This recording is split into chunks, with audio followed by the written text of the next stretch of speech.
I'm calling this meeting to order. This is a regular business meeting of the Redmond City Council held on Tuesday, October 7th, 2025, commencing at 7 o'clock p.m. I will call roll, starting with Council President Kritzer. Here. Councilmember Fields. Here. Council Vice President Forsyth. Here. Councilmember Salahuddin. Councilmember Stewart.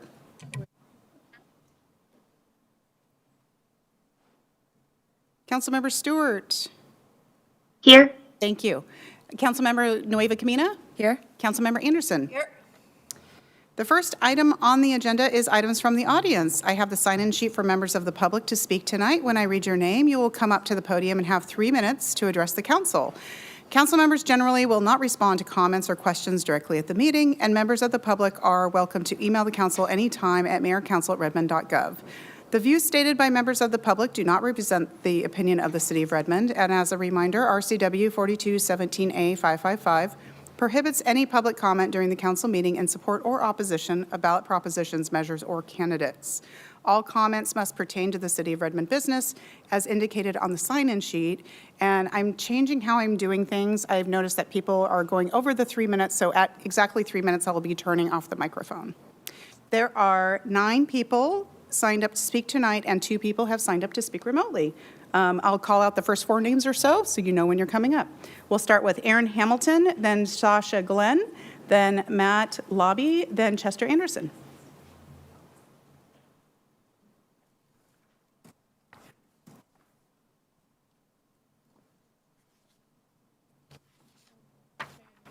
Oh. There you go. There you are. Thank you. Hello. So hopefully you all have a pretty interesting slide in front of you. It's a slide that was presented on the study session, the last study session, that I feel like the public should know what it says. So it was highlighting about the city building assessment throughout the entire city of Redmond, and it states proactive maintenance prevents major problems. Proper maintenance extends the service life and prolongs the intervals between major reinvestment. So that got me thinking. I was wondering, how much has the city actually spent on the firehouse since the city is recommending proactive maintenance? So I did a public records request and asked for the very specific data of how much the city has spent on construction, repairs, and maintenance. And since 2023 to today, they have spent less than $20,000 on construction, maintenance, and repairs of the building. Do you call that proactive maintenance? Nope, I don't. So now this is where we're at. And I found this interesting because your own city employees are saying that the building can collapse at any moment. The roof can collapse at any moment. Your city employees are saying that to the public.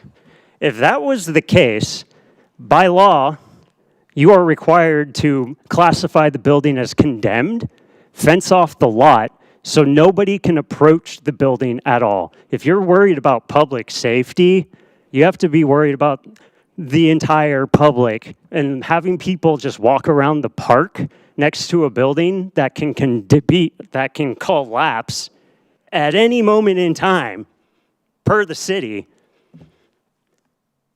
that tells me you're lying. Because if that was the case, it would be condemned, it would be fenced off. No one would be able to be near the building if it can be collapsed at any moment. You didn't close this building because of safety. You closed it because you have a decade-long paper trail of negligence, gross negligence, and you know that because if something did happen, the city would be buried in lawsuits. So stop lying. The building is fine. The building can be open because you wouldn't allow anybody near it if it could collapse at any second. And that's what the city is claiming to the public.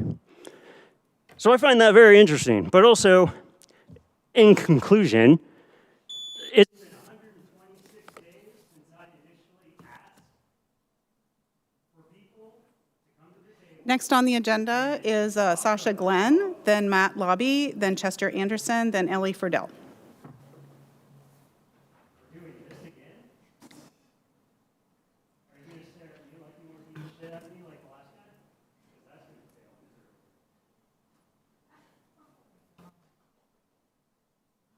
You ready?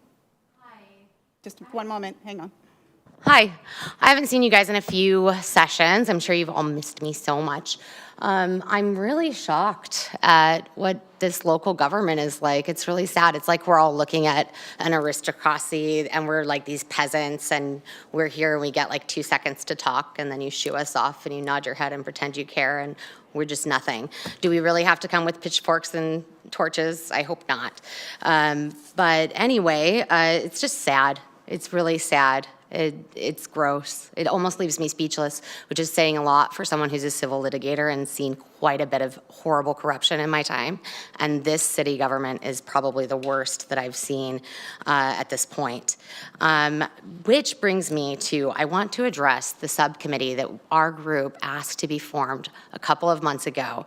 And Councilmember Fields made a motion for that subcommittee to be formed with 3 council members to ensure transparency and oversight into the process of what is decided to do with the building of the old firehouse. Unfortunately, that subcommittee was completely hijacked by Director Lorraine Hamilton and Mayor Burney, who rolled it into Mayor Burney's her stakeholder group that she already had planned and have now told the council members that they are just observing. They're not actually using their brains, critically thinking, getting to hear presentations, or diving into any of the issues.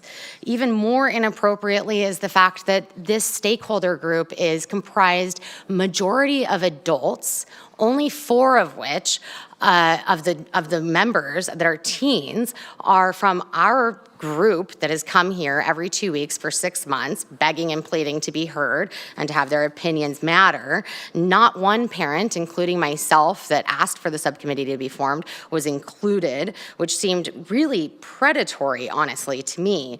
Not only that, those adults that are part of the stakeholder group, the majority of those are affiliated with the city. They're employees and commissioners and so forth.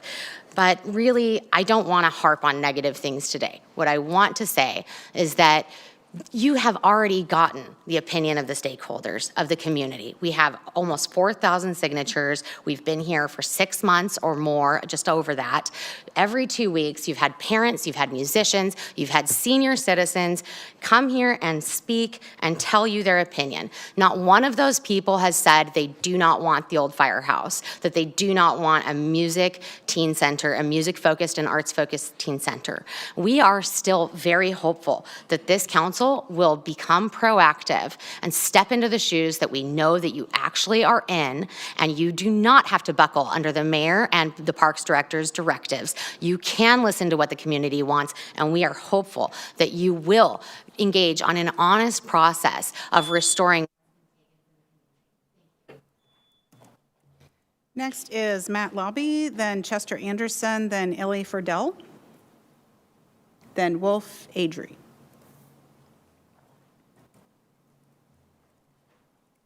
Hi, I'm Matt Labby. I spoke a few months ago on that same topic, and I'm a parent of teens living in Redmond.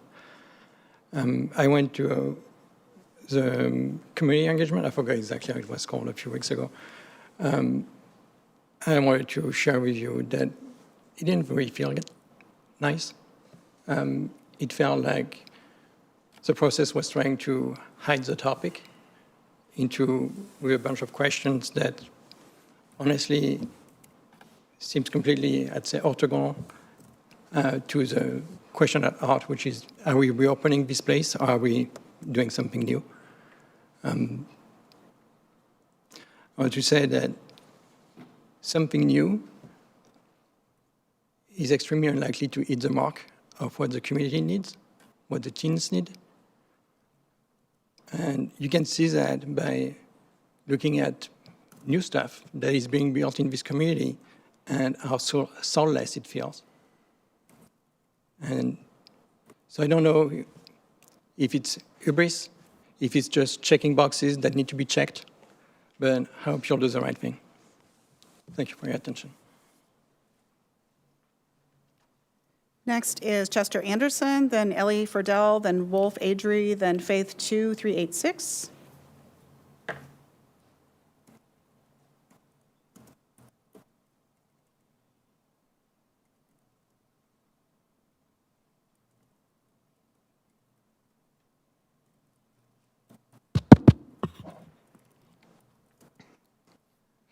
The public needs to know that the city is not handling the stakeholder group pertaining to teen services and the old firehouse in good faith. The proof is how the stakeholder group was created. First, the stakeholder group was formed so the city can get a better understanding of what teens want from teen services and programs, as well as providing a recommendation on what to do about the old Firehouse Teen Center.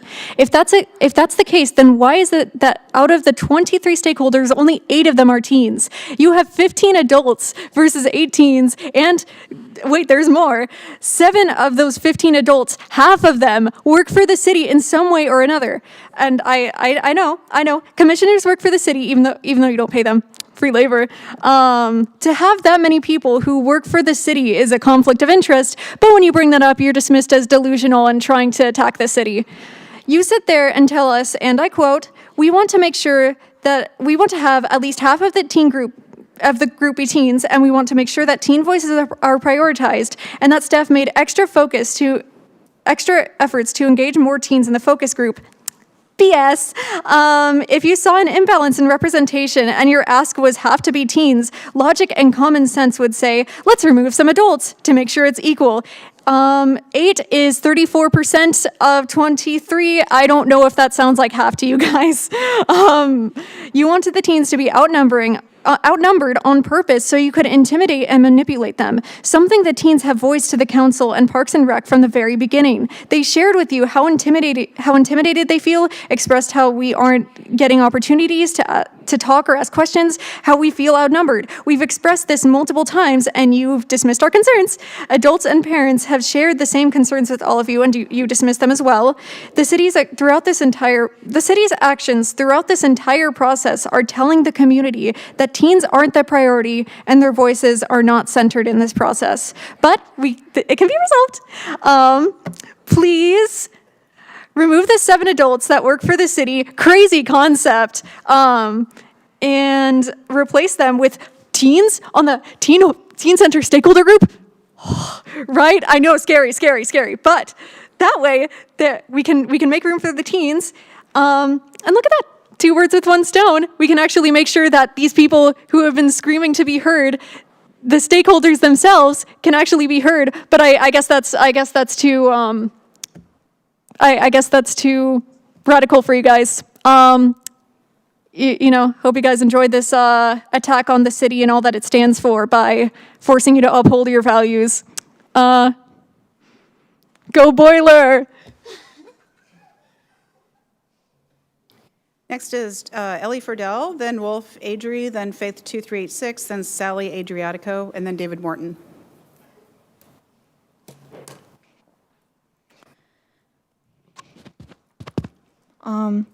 My name is Ellie. I'm 15 years old and I go to Redmond High School. I used to go to the Teen Center concert nights on Fridays with my brother, and it was really what got me through the week or a month, and now I don't have that. The most recent local show I've been to was on Saturday at some random person's house 20 minutes away, and my dad had to drive me there and back. The owner made it very clear that on Instagram that this was a clean and sober venue, no drugs, alcohol, smoking, all that jazz. But then, of course, halfway through the show, 2 adults showed up with a vape, and that would have never happened at the Teen Center. The amount of work that the Save OFH group has put into keeping this building up and alive is so impressive and so time-consuming for a lot of them. I've been coming to as many of these study sessions, public comment, whatever I can. And at a study session a month ago or so, I had to leave in the middle of it because I was just sitting there thinking, I'm watching a bunch of grown-ass adults argue over whether or not to reopen a building that is a dedicated safe space for teens. Honestly, I don't think you guys care at all. The amount of work we put in versus the amount of work you guys don't put in is bigger than doing a group project on your own. I hope you all are happy that you took away so many people's safe and happy place, and for some of us, our home. I hope it keeps you up at night knowing some people's mental health, including mine, has gone down due to this place being closed. Thank you.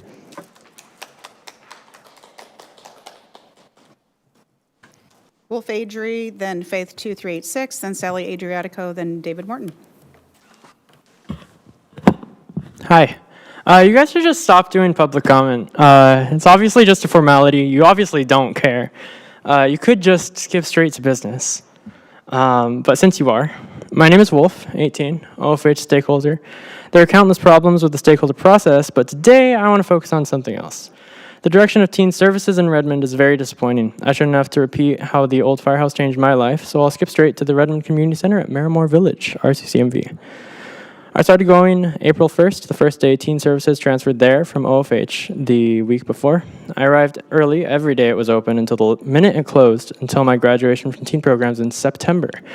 Consider this a reminder that the cutoff age is not 20, it's the end of your senior year of high school. Something that Parks and Rec staff seems to forget, considering I'm listed as a teen on the stakeholder roster despite being 18. Almost all my public comments have been updates to the situation because I am the only repeat drop-in to witness these things. I sat through daily lengthy talks of programming, warning staff and council every step of the way that paid programming is a terrible idea. Any fee, no matter how small, raises the barrier of entry of programs above accessibility to diverse and underserved populations, that's a quote, the city's strategic plans claim to prioritize. Yet here we are. Paid programming is confirmed to be underway by Erica Chua. Sorry I tried, it must have been annoying. In September, staff stripped the walls of the teen lounge bare to refresh it for the new school year, another quote. They took down all teen art and stashed it against a desk. Jamie told me they would, quote, hold on to it for a little while in case someone wants to pick up their art, and if not, throw it away. I had asked several times to ensure I understood that lunacy.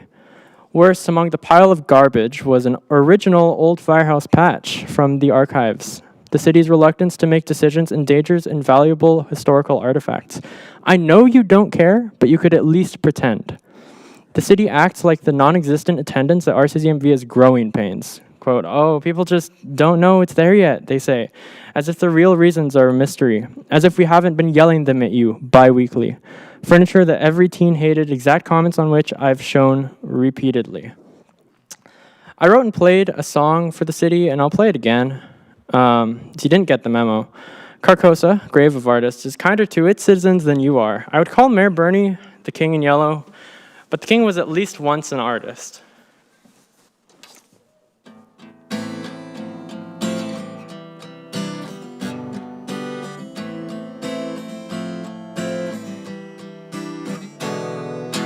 Raise your voice so loud you raise the dead, no more rolling in their graves.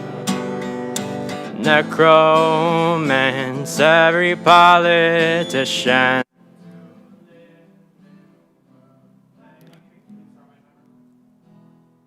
Hang on. Do you want to give up your time? We actually don't do that. We have, I'm sorry.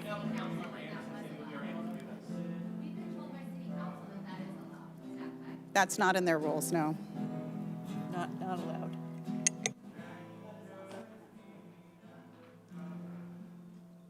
That's not allowed in the rules. We're going to take a recess. Thank you.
386, then Sally Adriatico, then David Morton. I guess I don't have much to say. The focus groups were absolutely awful, at least from my perspective, as they split up as the adult section of the three groups that we were split up into. It felt like we were trying to they were trying to like dig down beyond our actual answer to go, well, why did you feel that way? And then try to use that reasoning to try to like it felt like it was just trying to give themselves ammunition to morph whatever thing we say into their own answer by taking away our answer and trying to reduce it into the like core ore of thought behind it that has no actual direction. It was extremely disappointing and disheartening, and it frustrated the ever-living crap out of me. So yeah, as always, this council never ceases to amaze me with how frustrating it can be with relation to all of this. So yeah, I don't got much else to say. This has been horrifying. Next is Sally Adriatico, and then David Morton. Excuse me, sorry, I'm already emotional. I'm Wolf's mom, and the feeling I'm having now is really the feeling I've had for the past, ever since the firehouse closed. Excuse me. You know, we were told that we could stack time, and that is what Faith and I were ready to do for my child, because she has come out here every time. She has shown such strength and bravery, and I'm sorry, the firehouse literally saved my child. And she's out here fighting not even for herself anymore. She's fighting for the future children of, you know, the future teens of Redmond, to save them too. And it's just so frustrating to see this process be so fake, and you keep building these kids' hopes up. And can you just tell them what the hell you're doing? Because the crash they're gonna have when you make the decision, when you finally tell them the decision that you've already made, it's gonna be devastating, and we're the ones that are gonna have to pick up the pieces and try and keep them alive. And I just don't see that that a lot of you guys understand the enormity of that, the enormity of what you're holding in your hands right now. It is literal lives. And every time I'm the one that has to, when she is done with her stakeholder meeting, I'm the one that has to hear her frustrations and help her figure out how to deal with it. And just do better, please. We don't want to lose our kids.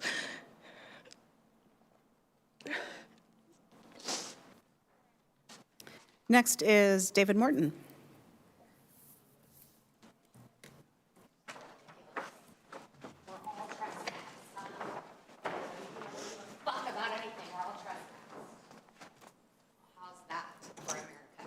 I hope the cameras were rolling that whole time, and I know these officers that are respectful don't even like the nasty job that you're making them do, Mayor Bernie. You're such a fucking fraud. Council members and Mayor, I'm David Morton. I'd like to talk about two significant plans you'll soon vote on: the Environmental Sustainability Action Plan, or ESAP, and the Capital Facilities Plan 2050, or CFP. These plans share common challenges. First, aligning sustainability commitments with infrastructure investments. Second, acknowledging climate goals. And third, requiring climate resilient specifications. The Capital Facilities Plan projects about $900 million in spending through 2050, yet some climate resilience measures have not been completely integrated into the plan. The CFP includes a decarbonization analysis and LEED Gold standards for new facilities, but the plan uses language like consider opportunities rather than establishing enforceable requirements. Three critical gaps exist. First, the plan lacks specific requirements for climate-resilient building materials. With increasing extreme weather like heat, storms, and flooding, Redmond needs durable specifications for exterior materials like concrete, cladding, and roofing. While sustainability goals are mentioned, mandatory building material standards should be established. Second, the hazards summary omits extreme heat events despite their growing frequency and danger to vulnerable populations. Third, several climate resilience policies from the comprehensive plan are not explicitly referenced in the CFP's key policy list. Doing so will help ensure that climate considerations guide all facility planning. Regarding the ESAP, I support the ambitious targets, but question implementation feasibility. The plan proposes significant expansions like tree canopy, electric vehicles, and building retrofits without clearly addressing staff capacity or funding mechanisms. How will these initiatives compete with the CFP's enormous capital demands? Please strengthen the connection between these plans. Specifically, add mandatory climate-resilient building material specifications to the CFP. Include extreme heat and hazard assessments. Reference all relevant climate policies. Clarify how sustainability initiatives will be funded alongside infrastructure needs, and establish regular reporting on both plans' progress. Redmond's facilities should model the sustainability that you're asking your community to embrace. Without mandatory climate resilience requirements, Redmond risks building expensive infrastructure that's environmentally outdated and vulnerable to the climate impacts that are now occurring. Thank you. Next, we have two individuals that have signed up online to speak. We'll call Noah Radford and then Max Ruhlman. And they will have the same instructions that when time is up, the microphone will be turned off.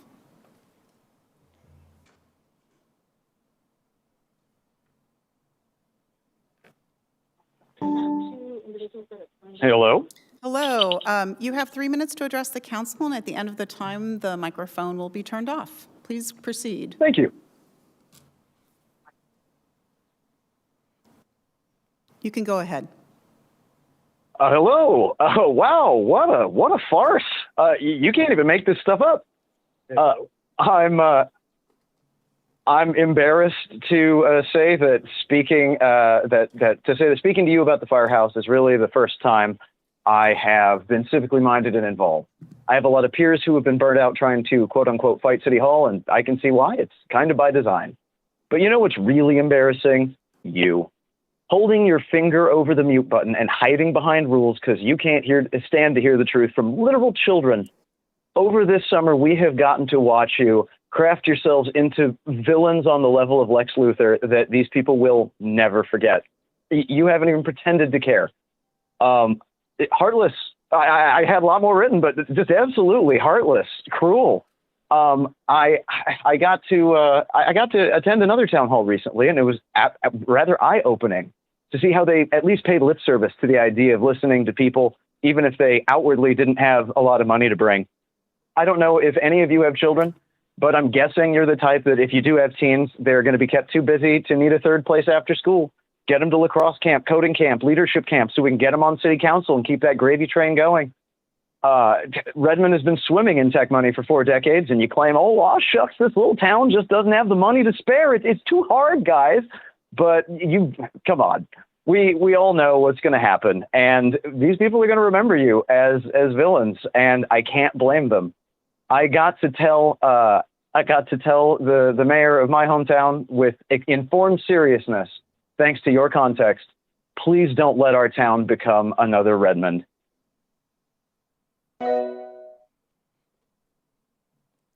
Next is Max Ruhlman.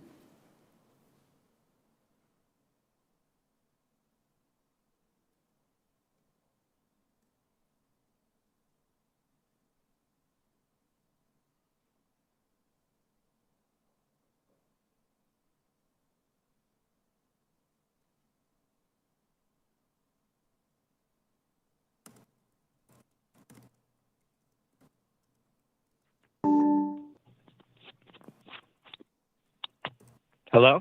Hello. You have 3 minutes to address the council, and at the end of the time, the microphone will be muted. Please proceed. Yeah, gotcha.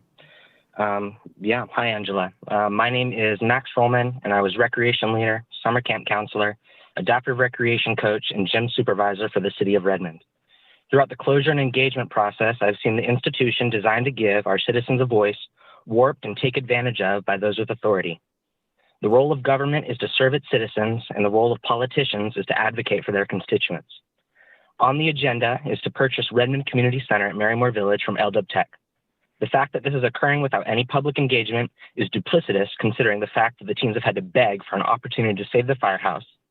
And here, the city is willing to drop $18 million without any discussion. This item should be pulled from the agenda until discussion is able to occur. My time at RCCMV has proven to me that the mayor and parks director are completely detached from the effectiveness of their programs and facilities. Despite being built in the 90s, RCCMV is now nearing the end of its service life. On the contrary, the OFH had been built in the 50s and has been able to support countless programs and individuals for going on 70 years. If the council wants to purchase RCCMV, which it may, we must see some statistics on its attendance and effectiveness over the past 7 years in order to prove its value. Sneaking this purchase into the agenda without disclosing it in any public or front-facing way is an affront to the city's stated goals of community engagement and transparent governance. As a student of political science, you are an absolute case study in what not to do. Council should pull the RCCMV purchase from the agenda until there can be a real discussion on its value backed by statistics. Goodbye. Items from the audience is now closed. Our next item of business is the consent agenda. Is there a motion to approve the consent agenda? So moved. Is there a second? Are there any items to be pulled? I think we're going to pull item number 6, if that's accurate. Yes. Is that accurate? We're going to pull item number 6? Yes. Councilmember Fields? Do you have an item to be pulled? Yeah, I think it's item for the purchase of the, oh, sorry. Item 6 then. Yeah, we were already planning on pulling that. Thank you. Any other items to be pulled tonight? Seeing none, let's see. See if I'm reading something into the record. I will wait on the ordinance for number 6. We will take a roll call vote since we have a council member online tonight. For the consent agenda, minus item number 6, Council President Kritzer. Aye. Aye. Aye. Aye. Aye. Aye. Aye. Thank you so much. Would someone like to move item number 6? So moved. Is there a second? Second. It's been moved and seconded. Item number 6 is the purchase of the Marymore Village Community Center, otherwise known as Lake Washington Institute of Technology Marymore Building. We have staff to talk about this item. This is, and I'll call up our finance director, Kelly Cochran, to share information about this item.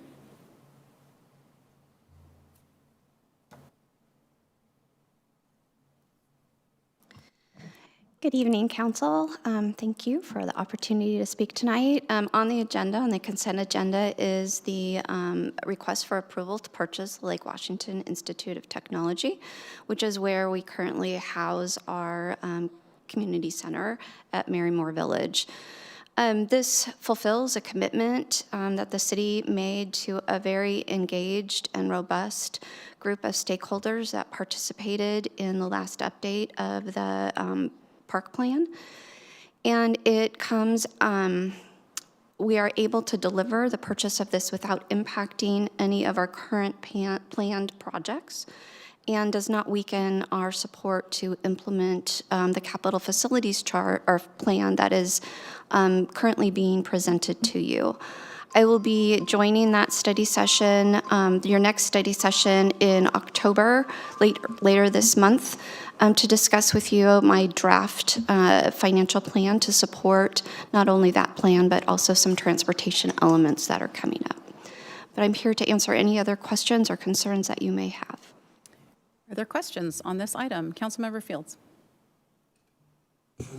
2 questions. One, when this goes through escrow, and if something comes up that we didn't understand, some sort of restriction or ownership issue or anything like that, is our approval tonight conditioned on you coming back to us and letting us know that? Or is our vote tonight that you now have permission to work through whatever kind of potential issue comes up? I would tell you, I don't know what the requirements are, but I would not move forward without bringing something back to you regardless. So I believe, as with any other council item, that you are approving what is in front of you, and if those conditions change, we would come back, whether it's a capital project or any other type of a budget item. So I would come back.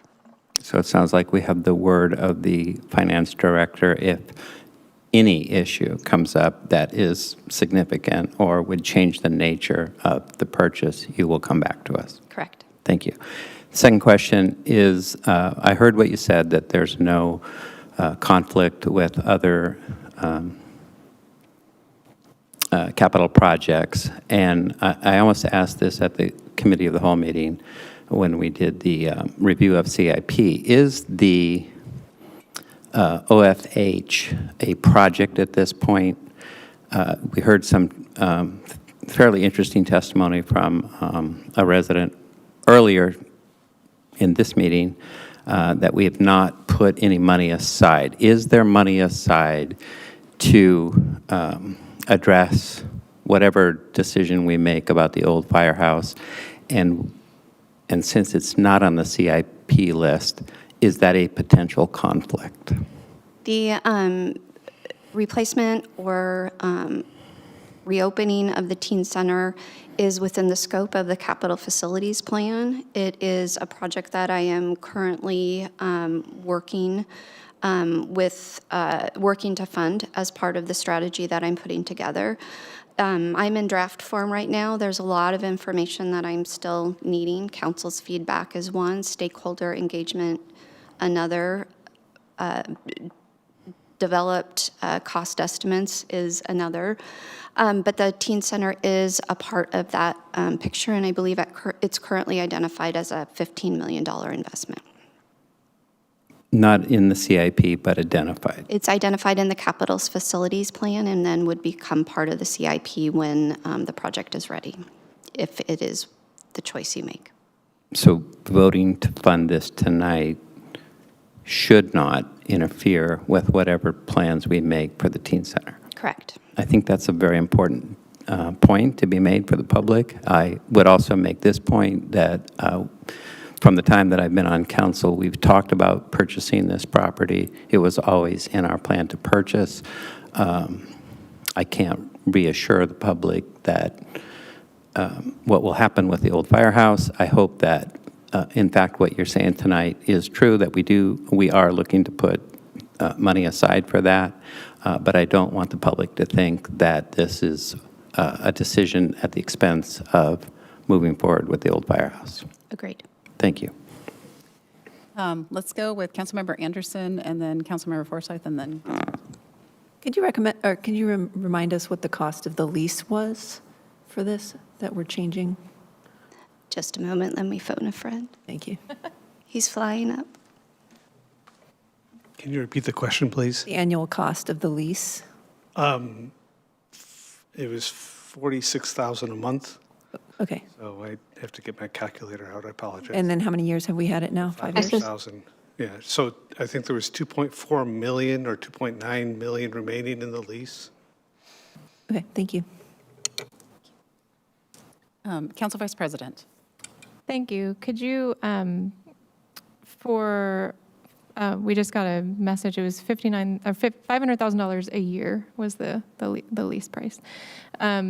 Could you address for the audience the the longer plan and how we got to this point of being able to do this now before the lease expired, and how this was part of the greater picture, because I do recall this being part of the greater picture since my time on council in the last 6 years, but the timing does feel icky, and I just want to make sure that we are being very transparent with this has always been part of the plan and how we got to this point. Agreed. So back in 2017, 2018 timeframe, when the last park plan was being updated, what was originally being considered was a very large, all-encompassing community center somewhere in downtown Redmond. It was costly, it was big, it was traffic issues, it was combining different needs. And when the stakeholders became involved, it was a fairly large, robust, engaged group. And where we landed on was a decentralized system where we would have recreation facilities in each of our urban centers. So this allows for us to take care of the first piece, which is the purchase of LeWitt, as we're talking about. So it will then allow us to expand then our planning horizon to the other areas and needs, such as overlake. So it's a decentralized model that we're going for. We were contacted, surprisingly, by Lake Washington Institute of Technology this year with an option to purchase. Because of our lease, we have a first option to purchase. And they are looking to accelerate the sale of that property to get it off of their books so they can fund some other amenities that they need. Thank you. Appreciate that. And then can you also just address, again, reiterate that this money has been set aside and the funding for whatever we will do for the firehouse is not at risk? None of the dollars that are being used for this purchase were ever allocated to other projects. They come from over-collected revenues from REIT from 2024 in the fall, over-collected park impact fees from this year, and project savings in a variety of other capital funds that I was able to pull together. Thank you. Council President. Thank you. I think my colleagues asked a lot of my questions. I'll just state that I think I agree with several of the comments in terms of wanting to both create clarity for the public and appreciate you giving some of that background. As you know, we've set our vision through Redmond 2050 to create 3 really vibrant urban centers as part of Redmond, and one of those one of our newest urban centers is the Marymore Village, and where we've already seen in recent years quite a bit of housing go up. We'll see even more as part of our plan, and being able to make sure that we have a community center that is walkable, that can serve the needs of people who are in that area as well as the rest of our community, makes a lot of sense for us, especially when if we have a lease, we never know if we'll be able to keep that lease forever, right? So this is our opportunity to say we are going to have a space that is going to be our dedicated community space there. And I also, like my colleagues, just want to recognize that there may be folks that are listening in the audience that are concerned about other conversations we're having around the teen center, and glad to hear tonight that we can fund this, and we can also make sure that we budget for the work that needs to be done so that our teens have their dedicated teen center space, and that work will go forward. And just for the public that, however the budgeting ends up going on that project, it is within the council's purview to decide how much to budget for that project and how to balance that with other budgeted needs. We always have the option to adjust the CIP as needed. But it sounds like our finance director is on top of it in terms of making sure that we have the options to be able to address this really good opportunity for our community at Marymore, as well as kind of think towards other needs in the future. Yeah. So I appreciate that. I would just add that, if without this purchase, we have no home for that portion of our rec center, our rec program, and there is not a comparable space available. Councilmember Stewart? Thank you. Good evening. This vote does deserve an explanation, and so as my colleagues have addressed the timing, I just want to take a few minutes or a few moments, even if I am restating some of the things that have been addressed by my colleagues in their questions. The building that is up for purchase today is no one's dream of a perfect community center, and certainly not a teen center. But today the building is for sale. And as has been referenced, we have made a promise to community to solidify community space in all 3 urban centers. And this is an opportunity to do that for this one neighborhood here today. So I don't actually see this as a purchase that solves any of our needs today in a different way than it is already solving them. However, it does give us the land to make that neighborhood's dreams come true in the future for what they need in their community space. As for what the solution is for the teen center, these conversations have been kept very separate, and I certainly look forward to hearing the recommendation and next step from the stakeholder groups and hearing any further recommendations from my colleagues who have been serving with those stakeholders, and certainly coming to a timely, pretty quick, decision here at the end of the year, because it has been a long year for everyone involved. So I look forward to hearing the recommendation next month on that. Thanks. Thank you. Councilmember Nueva Camina? Thank you. Thank you, Director, for the explanation. There are sometimes terms that we'll use that may have double meaning. One of the terms that you had used was overcollection. For the listening public, can you explain what an overcollection is? More than we budgeted. Thank you. You're welcome. Bad math. No, I'm just kidding. Any other questions, Councilmember Fields? I'm going to drive this point into the ground.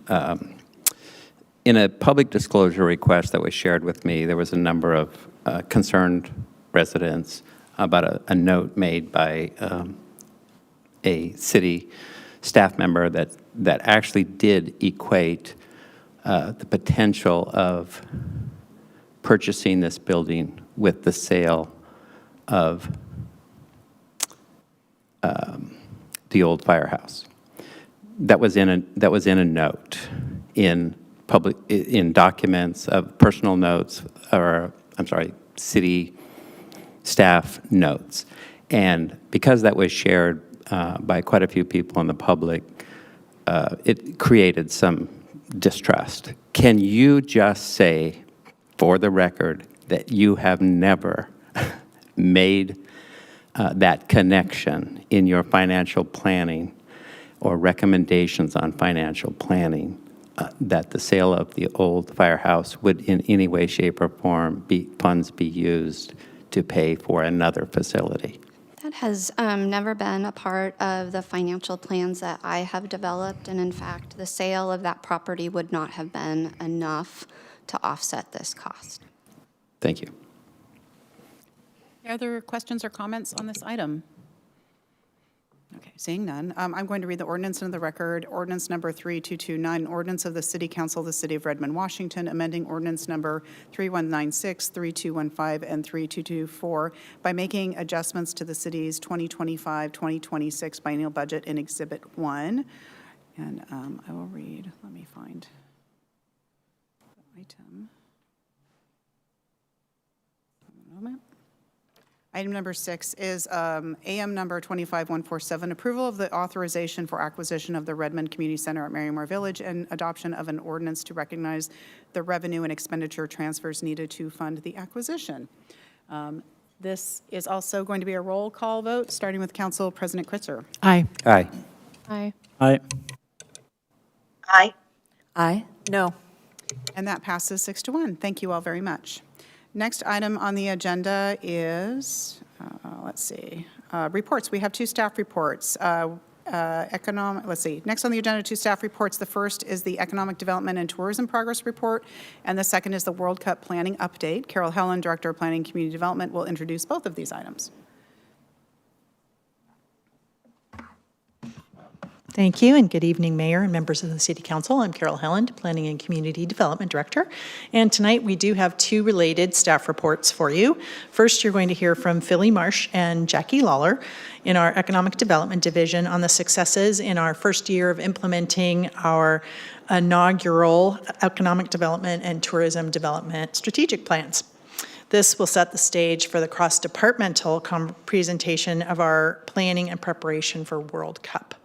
I want to take this time to thank the council for the budget, essentially investments that you made for 2025, 2026 to support the work of our Economic Development Division and the World Cup planning and those items that are being able to be implemented as part of our new strategic plans. We've already seen really great results as a result of the work that we're doing, and we're just getting started. So I hope you enjoy the next two presentations, and I'm going to turn the microphone over to Philly.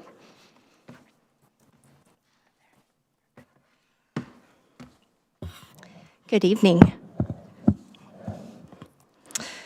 We are excited to be here for our first official presentation of the implementation of the Economic Development and Tourism Development Strategic Plans that we adopted just over a year ago.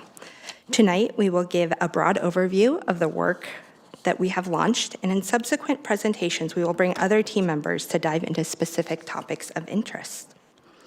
Over the past short year, we have been presented with many opportunities to advance the 200+ strategies and actions between the two plans.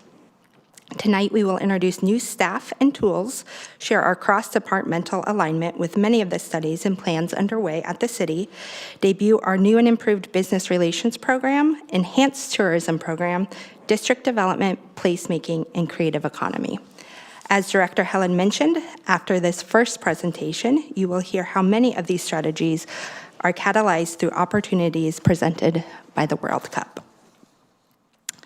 This first year of implementation focused on building a strong foundation for our economic development program. To complete this work, additional capacity in both staff and targeted consultant scopes was implemented. Thank you for approving budget for new staff to assist with our small business program and World Cup programming. Dominique Meeks, our new Small Business Assistance Program Manager, and Kristen Raftis, our World Cup Program Manager, have both hit the ground running as we build Redmond's Economic Development Program. In addition to new staff, we have also looked at existing contracts to refine and align with strategic work plans, as well as procure new tools to help us with improved data collection and business relations. Economic development is a team sport, and adjacent to tool development and capacity development is ensuring policy and plan alignment. As is highlighted in both of the plans, economic development intersects a multitude of different city functions. It is important to be informed and lend expertise and influence in various studies. Numerous planning efforts are taking place in 2025 that economic development staff are actively participating in. Some of these programs help solidify a strong foundation of data. Others ensure we are working in alignment and creating efficiencies with other departmental efforts. In addition to working collaboratively and striving for alignment internally, I'm very proud of the team for being thought leaders regionally. Redmond's economic development staff are often at the forefront of regional collaborations. Highlighted here on this slide are just two gatherings that happened this past month. Dominique led counterparts from across the region on a tour of Redmond's small businesses, highlighting our suite of small business assistance programs, and Jackie hosted the Eastside Regional Tourism Meeting to share current programs and initiatives. Both convenings shared our activities related to World Cup, which continue to be of interest to our regional colleagues. A core need identified for the City of Redmond was to build trusting relationships with businesses to proactively identify challenges and provide meaningful assistance. City staff have launched many communication channels and engagement opportunities for this to take place. In fact, tomorrow morning, some of you will be attending our World Cup quarterly business meeting that will be back here in City Chambers, and we invite any of the listening public to attend as well. Should be a really good turnout and a really exciting program. We are so excited to announce that we now have a city-led, dedicated economic development and business assistance newsletter that has close to 2,000 subscribers and growing. This helps us reach our target audience with the information on business assistance and opportunities in Redmond. Along with improved communications, we have stood up many programs to help meet businesses where they are. We do regular business walks to meet business owners at their establishment and connect them with resources we have available.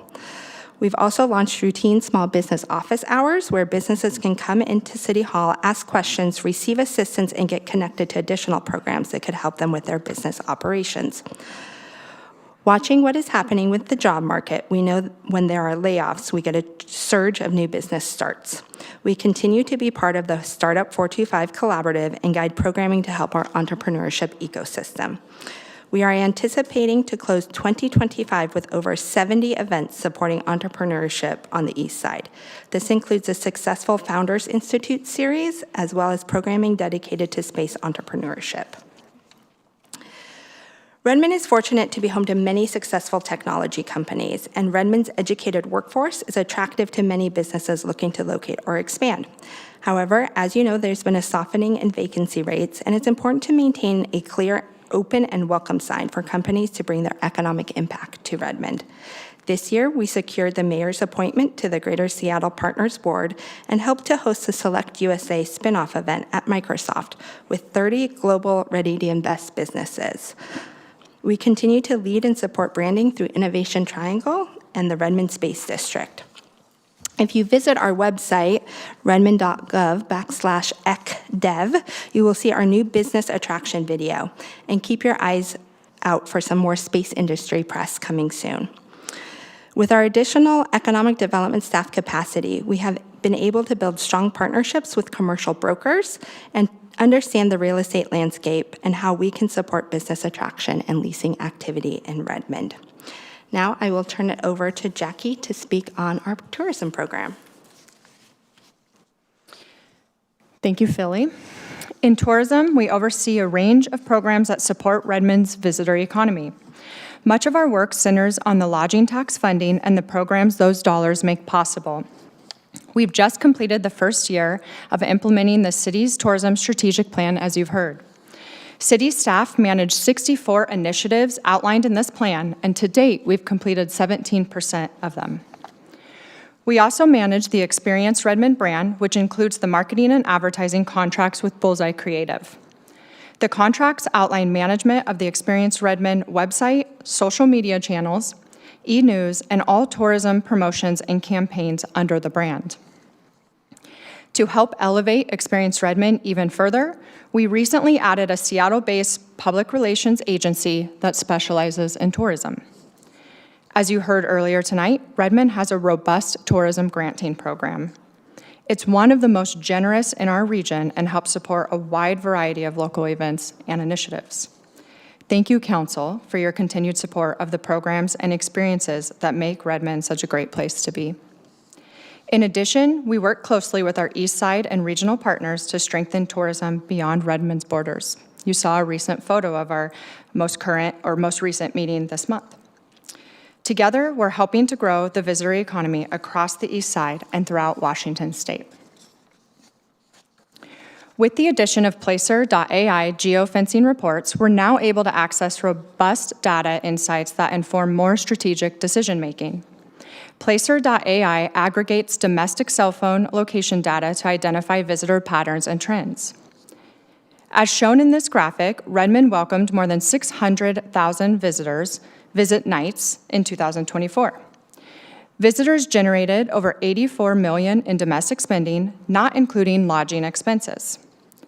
Redmond's visitor economy is significant, and we continue to focus on growing the industry, particularly during the shoulder season from October through April. The top domestic markets for visitors to Redmond are Los Angeles, San Francisco, and Portland. This data helps us refine our advertising strategies and strengthen visitor profiling for future campaigns. With the arrival of light rail, the Lodging Tax Advisory Committee recommended funding towards several transportation-related projects that will enhance visitor mobility and access throughout Redmond. With the council's approval, the city has invested $136,000 in tourism funds to support the launch of a new micro-transit shuttle program, which you discussed earlier today as well. Tourism staff are collaborating closely with our transportation team on this project, and we're very excited to see this program launch in 2026. In addition, $40,000 in lodging tax funds have been allocated for secure bike storage facilities in Redmond, another initiative that's expected to launch in 2026. Tourism staff have also been invited to contribute to the city's Parks and Trails Wayfinding project. The audit and design phase for updated signage across our Parks and Trails network is scheduled for completion in 2026, followed by implementation. We look forward to continuing to partner with the Parks Department on this important effort to enhance the visitor experience and improve navigation throughout Redmond. I will now turn it back over to Philly. Thanks, Jackie. As Jackie mentioned, light rail is transformational for Redmond and opens up a host of opportunities for district development. We were fortunate to receive a grant for district development activations and focused our efforts around opening of the downtown and Marymore Light Rail Station. Our team was excited to leverage the opportunity of the light rail opening to help our region rediscover all Redmond has to offer. Our efforts included the Intentionalist Small Business Pass, which was Redmond's first intentionalist activation. We had 26 businesses participate, and over 500 people registered to support those businesses on the first day. We also hosted an Eastside Made pop-up market that activated a vacant storefront with 24 vendors. We partnered with a local business to create the Conundrum Scavenger Hunt that had over 2,000 participants exploring all Redmond had to offer. We also activated Downtown Park with music. With support from the Port, we will launch a study to help explore feasibility in forming and sustaining business district organizations in Redmond. We anticipate the contract coming to you for approval in early 2026 and look forward to sharing the findings. Another important industry for Redmond is the creative economy. When we conducted the quantitative data analysis for our strategic plan, we were surprised by how many creative businesses we have in Redmond. 18% of businesses in Redmond are categorized as creative businesses. These businesses and artists add to Redmond's vibrancy, and many of them are home-based. In conjunction with the Public Art Program, this fall we are hosting a forum for these businesses to learn more about what they need to sustain and grow their business in Redmond and connect them to our existing suite of business resources. This input will provide insights on the design of our home-based business survey or questionnaire that we will be launching next year. Thank you for your interest and support of economic development programs in Redmond. More details can be found in attachment C of your packet. We're just getting started and look forward to coming back with other members of our team to share successes and outcomes of some of the programs we have just launched. And that concludes our presentation for tonight. Thank you both so much for all the amazing work that's going on in Redmond, sharing that. Are there any questions for our presenters on this topic? Councilmember Anderson. I did have a question from a resident that I was going to provide during the ombuds, but the question was regarding enhanced security concerns around the city and enhanced World Cup security, and specifically asking for a response on what the planned start date of that would be. That, I believe, will be part of our next presentation dedicated solely on World Cup and our cross-departmental coordination and planning and preparation. What date is that? Right after this. Okay, great, thanks. Yeah. Any other questions? Councilmember Stewart? Yeah, thank you both so much for sharing the progress so far. It's been really impressive. I had a question on the district development and the feasibility study that is coming. One of the districts that we have already adopted by way of adopting Redmond 2050 is the intercultural district in Overlake. Is that district part of the feasibility study that you're considering? Or if not, when might we begin to see some of these activations really celebrate the inauguration of the intercultural district? Yes, we're doing, so it's kind of two parts. So part of what our team does is try to activate all of Redmond, including those districts, with some of our programming. We'll see some of that with World Cup as well, really trying to brand and have activity around the district stations for that. But the scope of the study as it is right now is really to have a broad look and survey the entire city for kind of feasibility.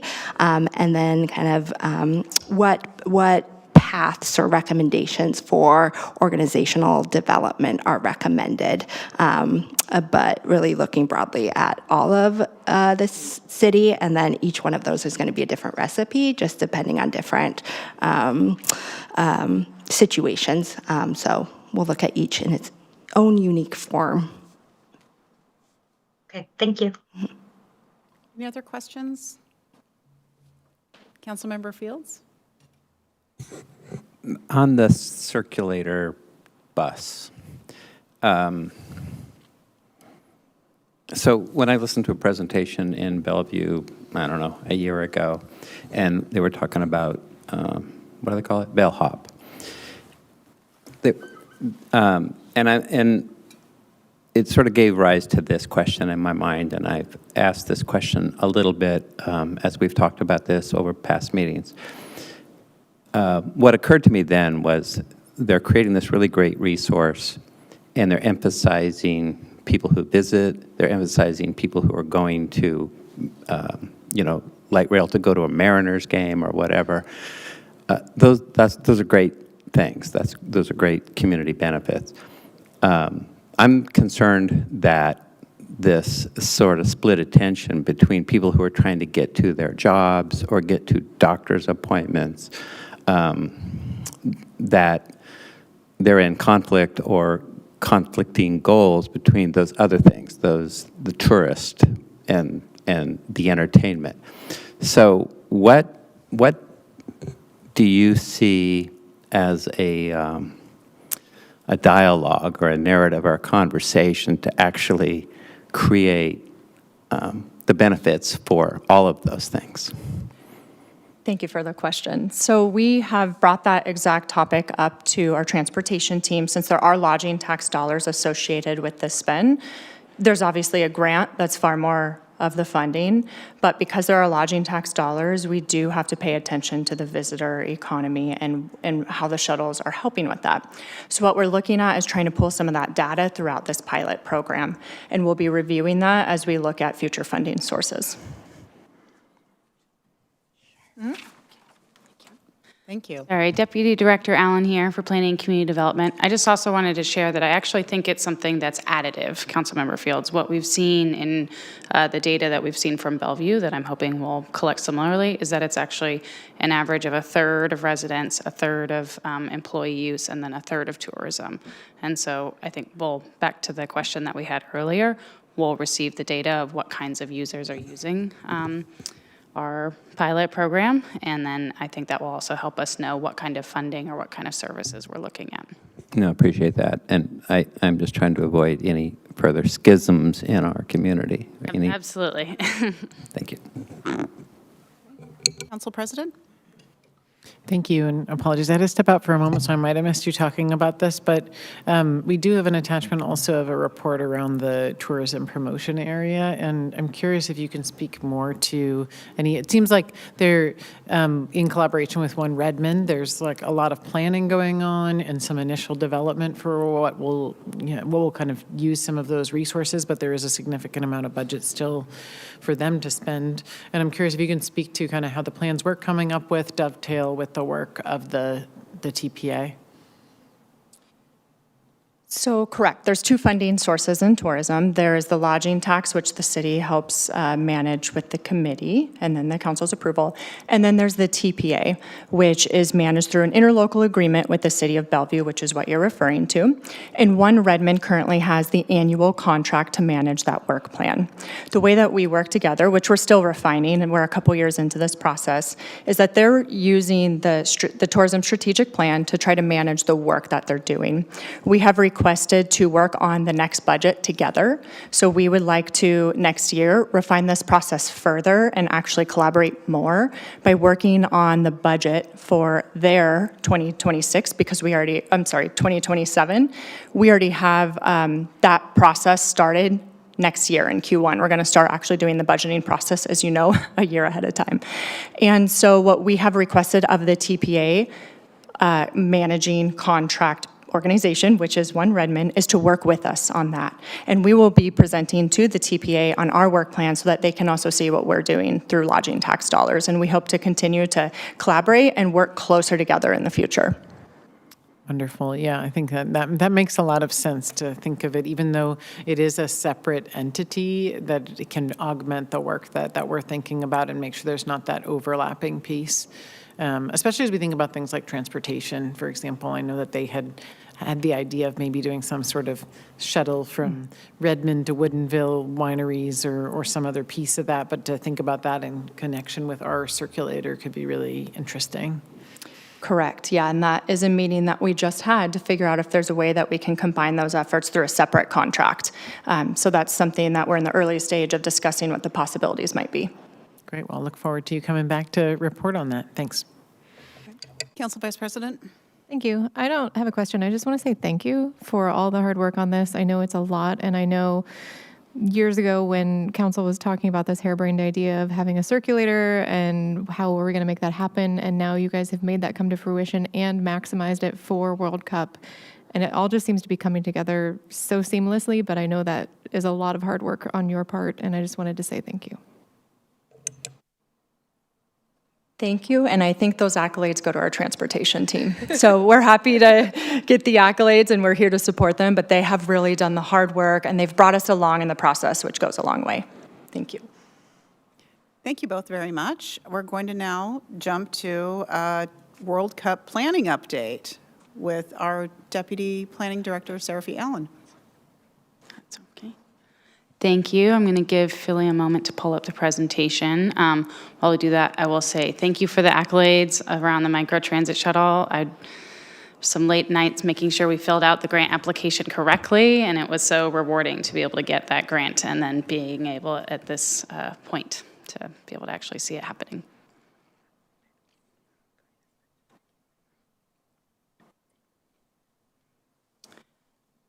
Thank you. So just again, for the record, my name is Seraphy Allen. I'm the Deputy Director of Planning and Community Development. And I'm also just wanted to say we have our other fellow Deputy Directors and Managers that have been putting a lot of work into the World Cup preparations that'll be coming later, but just wanted to say thank you, team, for being here in person. We are so excited to share that the World Cup planning and programming with you today. Our core team is comprised of leaders across the city and is a thoughtful and strategic cross-departmental collaboration. I will share our program overview and opportunities, and then we'll hear from different subgroups in the city that have been meeting, which include the watch parties and activation subgroup, communications, emergency preparedness, public safety response, and operations and logistics. So first, I wanted to give kind of a broad overview of what's going to be happening in skipped a slide there. First, I wanted to give a broad overview of what's going to be happening in 2026. Not only are we going to be having these 6 matches in our region, which is amazing, and then having the big celebration, which I'll talk more about later for the final match on July 19th, but we are also going to be having a light rail opening in April, and we will be having the 250th anniversary of the United States in July, and we will also have Derby Days in July the week after. So it is going to be quite a big year for us, and that's why we've been doing so much preparation, and just want to say thank you again to the council for the forethought of giving us the budget and resources to be really prepared for this upcoming year. So you see that on the slides, but we'll have these 6 matches. I did want to call out specifically that we know that Team USA will be playing on July 19th. We don't know who yet, but just wanted to give that a shout out. So the region opportunity, As I said earlier, because of the thoughtful planning by the city and investing in the World Cup program, Redmond is being seen kind of in our region right now as a leader in what's going on. People have been asking us as we've been putting on some of these activities saying, how did you do that? And how can we combine your work? And anyway, so that's been wonderful.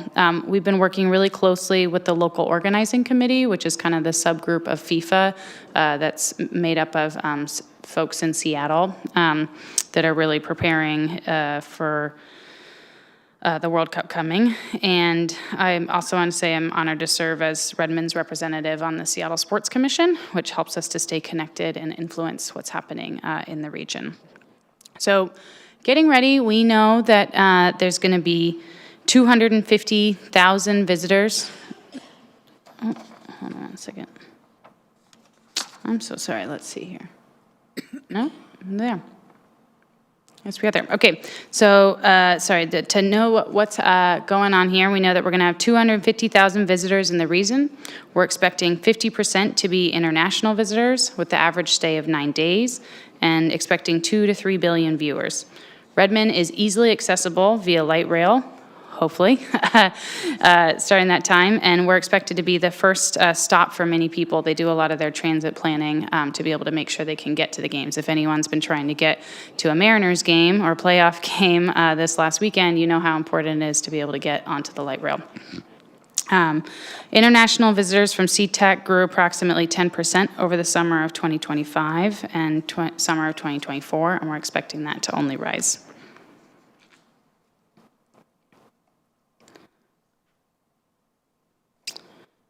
Okay.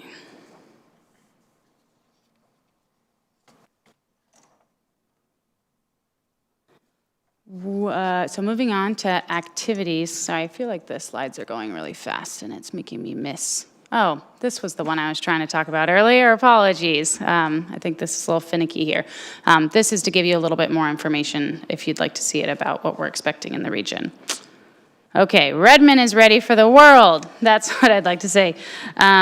We're excited about the programming and wanted to share that this is going to be our new branding. And so Redmond is ready for the world is the tagline we've kind of decided to go with. And Kelly, our communications manager, will be talking a little bit more about the specific World Cup branding that's really exciting that we'll have later on, but just wanted to give a little preview.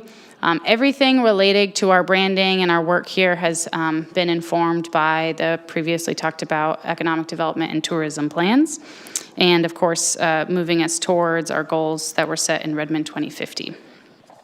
So the strategies to meet each of these goals that we have, which is to brand and promote Redmond, to attract visitation, to provide legacy opportunities, to foster community pride, and then back to being and making sure that we're creating a safe and enjoyable experience in the community. Okay, now to the fun stuff. So activities to date, we've launched a questionnaire and have had around 55 responses since just a couple days ago.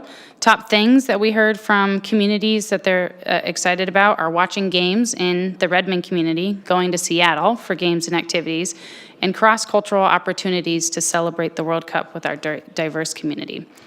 Top things businesses said that they were excited about is ways that businesses can participate in the World Cup activations and partnerships, ways they can capitalize on attracting visitors to Redmond establishments, and ensuring that safety and security protocols are in place and making sure they're coordinated with our agencies and event organizers. City staff will continue to promote and follow up on people filling out the questionnaire. So if you talk to anyone in the community, please share this with them so that we can kind of collect their data. The Are You Match Ready business and community meeting, we had one of these already. We're going to have one tomorrow, as we said, and we had really high participation with over 50 plus businesses and members excited. And then the Club World Cup watch party happened in June at Redmond Town Center and was such an excellent opportunity. I want to take a moment to thank all of the city staff because it was quite a race to make that event happen. But we had over 250 attendees. We had booths from the city and from Pride Across the Bridge, and we got a little bit of great news coverage, and it just was a great kickoff, and we learned a lot of lessons too, which was what we really wanted to do, was kind of have a preview for what was to come. So upcoming programming, tomorrow morning we'll be back here having our second small business and community strategy session. We're really lucky to have Sounder Legends, which helps drive attendance to people to come here. And we're also going to be having Dylan from the local organizing committee join and share, as well as Dan Popp, who's the FIFA Seattle director, who happens to live here in Redmond. It's a wonderful thing to have him. And then in October and November, we're going to be in October and November, the Community Grants has launched. And that's an opportunity for businesses and organizations to apply for showing watch parties. So we heard about some of the ones that were in LTAC. This is another opportunity. The average grant size is between $500 and $6,000, but depending on the pitches that we get, we might look at increasing some of those, because we really want to try and help activate the different community groups. We have a Football for All series, which is launching later this month. And then we also have the Ambassador Kickoff meeting. And the Ambassador Kickoff meeting, let me find that note there. Will be a diverse group of ambassadors representing community leaders, business owners, and employees and soccer enthusiasts that will meet with Mayor Bernie and city leaders, what we're planning about 4 times ahead of next summer. So our goal is to share information that we're doing, like right here with you, and then get direct feedback from those community members. And then also they get to have a fun title of being an ambassador for the World Cup. So this group will play a key role in shaping and championing local initiatives that celebrate the spirit of soccer, promote cultural inclusion, and build momentum that will carry us forward into 2026. And we're actually also trying to use it as a way of kickstarting some of our district development that we had talked about in the previous presentation. So, and then finally, very excited to get to the World Cup draw watch party. So that will be, the draw party is when the teams are chosen. So we'll know who, besides Team USA on the 19th, that will be playing in the area. And then that will really help with a lot of the security protocols, knowing there might be other organizations that want to apply, say like for Mexico, might want to apply for a specific kind of grant. And so the grant's going to stay, for the watch parties, will stay open until January so that they can take advantage of knowing which kinds of teams and cultures might be represented in our city. Okay, and then moving on to specifically the watch party subgroup work that we're doing. So watch parties in 2026, we have the grants that we talked about, and then kind of the big swing that the city of Redmond is going for is that we are working on the Meet Me at Marymore, which will be a World Cup watch party at Marymore Park, where there'll be a free and open event. What we're really trying to do is think about how to distinguish ourselves from some of the activities that will be at the city of Seattle, and be really focused on like family-friendly free events where people can have a safe and enjoyable and watch on a very large screen the final match, and use this as a real culmination for the community to be able to come and celebrate the end of the World Cup and its impact in the region.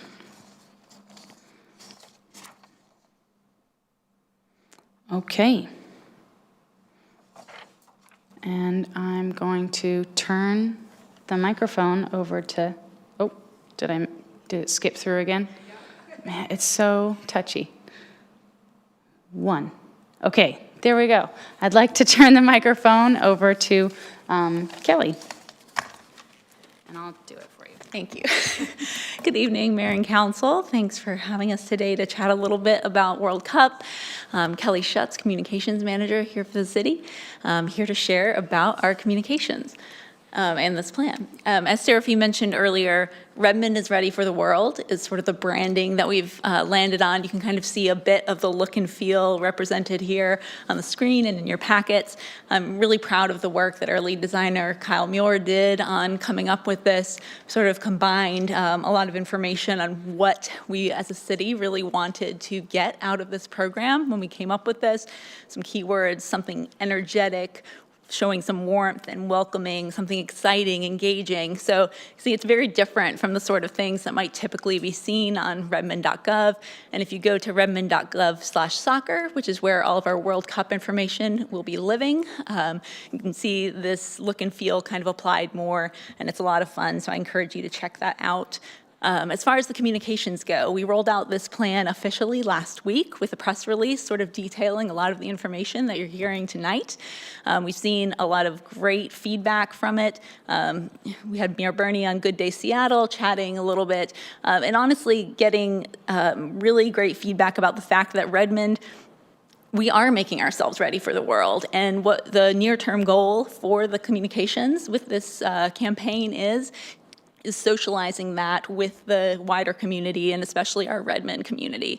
We want folks to recognize what Redmond is ready for the world means and how that can apply to them, tie it to the World Cup and all the other exciting things that are going to be going on. So what you'll see as far as communications go with that is sort of a steady drumbeat, a cadence of comms starting to well up regarding all the different programming that's going on. We really want to go through a variety of channels to reach as many community members as possible so that everyone knows what is going on and how they themselves can be involved, because a major component of this program is the community engagement, folks who are living here. Obviously, tourism matters, and we'll be wanting to make sure we're engaging folks who are coming here, but we also want to use this as an opportunity for the Redmond community to really come together, connect, celebrate, and have a great time, because there's going to be a lot of wonderful things going on. One of those items that comms is leading is our program called Soccer Stories. It's been soft launched through our press release, but you'll start seeing more communications and a targeted plan, rolling more of that out. And so Soccer Stories really invites the community to submit their own story about how soccer and Redmond have affected their lives, shaped their lives. Everyone who puts in their story will receive a sort of collectible Redmond is Ready for the World sticker. And once a month, we will select a featured story, and that person will have the opportunity to come to City Hall, record their story on video, and then they'll also receive a Redmond is Ready for the World t-shirt and a signed soccer ball by Sounders Legends. So lots of fun things going on. You'll see a lot of it, like I said, continuing to be rolled out in sort of that steady comms cadence. We're also developing a leadership fact sheet. We'll be ready by the end of the month to share with all of you and other city leadership to keep you informed, and they'll be updated monthly so that as you're out and about in the community can be have sort of the key items if folks are asking you what's going on to help you stay informed.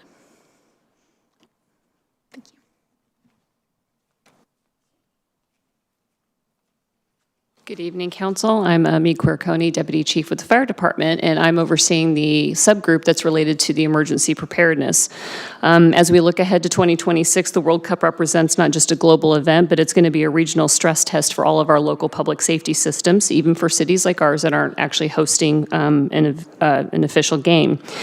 Within the emergency preparedness subgroup, we've been taking a comprehensive but risk-informed approach to getting ready for the world. We started by reviewing all of our emergency support functions and conducting a strengths, weaknesses, and opportunities threat analysis to ensure that every department in the city actually has full scope of what their role is if there is ever an event that happens, and then also be able to give us an opportunity to identify now early if there's any gaps in anything that we need to be able to take care of and resolve. We're also looking to be developing a World Cup specific incident action plan, or probably several plans, so that we actually can use these to help plan all of our coordination across all of our city departments and with all the other regional partners that are going to be impacted by the event. The goal is by the end of this year, early 2026, we'll identify a citywide tabletop exercise that we will do to actually test those plans like we did with Derby Days last year. And then finally, what we've been doing is expanding our training, accessing resource needs across the city to find out what departments actually need, and then engaging, the plan will be to engage with community volunteers and even some of the CERT teams that are in the area that are active and get them involved in being able to support the community and visitors during this time.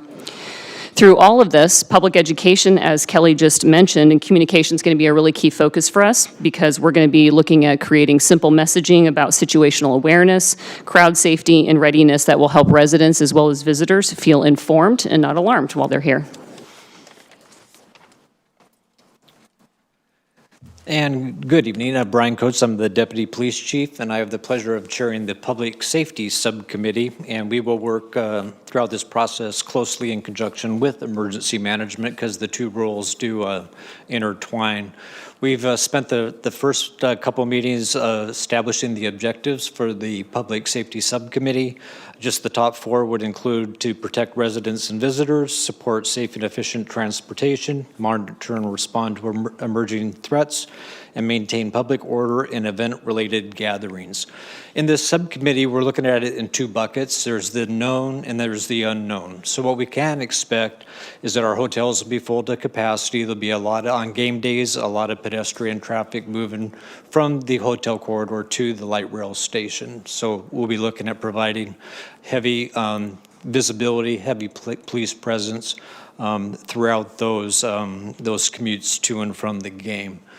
Unfortunately, whenever you have a large-scale event like this, there is the threat of human trafficking occurring. So part of the task of our committee is to provide that training not only internally to staff, but to provide information to the hotel and restaurant industry so that they can keep their eyes open and eyes and ears open for something that doesn't quite look right, to notify that to the proper authorities. We're also working very closely with Sound Transit to help with that kind of messaging and how to report things that don't quite look right. Kind of at a stroke of luck, we have the Washington State Fusion Center was developed after 9/11, and they are tasked with doing threat analysis for large gatherings. One of the analysts was looking for a place to be sponsored. We said, come on over to Redmond. So she actually sits in a cubicle in the detective division and has already provided intelligence based on other soccer matches throughout the world leading up to this, and that'll be a valuable asset for this committee. Otherwise, our main kind of task is to come up with it will be a rather lengthy safety and security plan, because at the end of the day, our committee is really looking forward to this event, but we know when you have a lot of people gathered in one place, it will have some challenges. So thank you.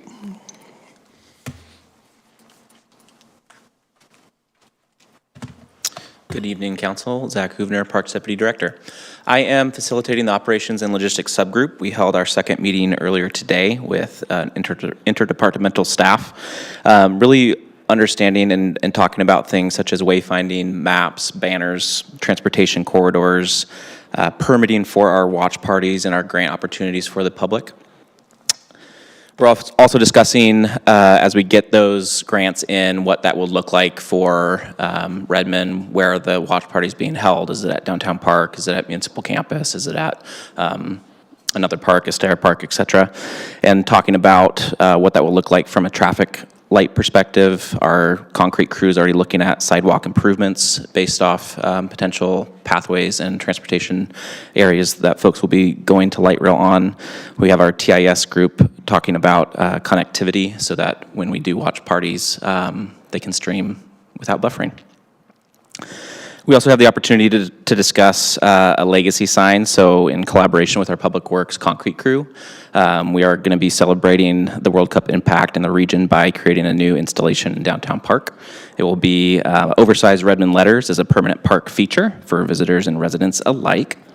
So we're really looking forward to that. Our Operations and Logistics subgroup will continue to ramp as we get closer to World Cup, but we are already discussing some of the things that we already know.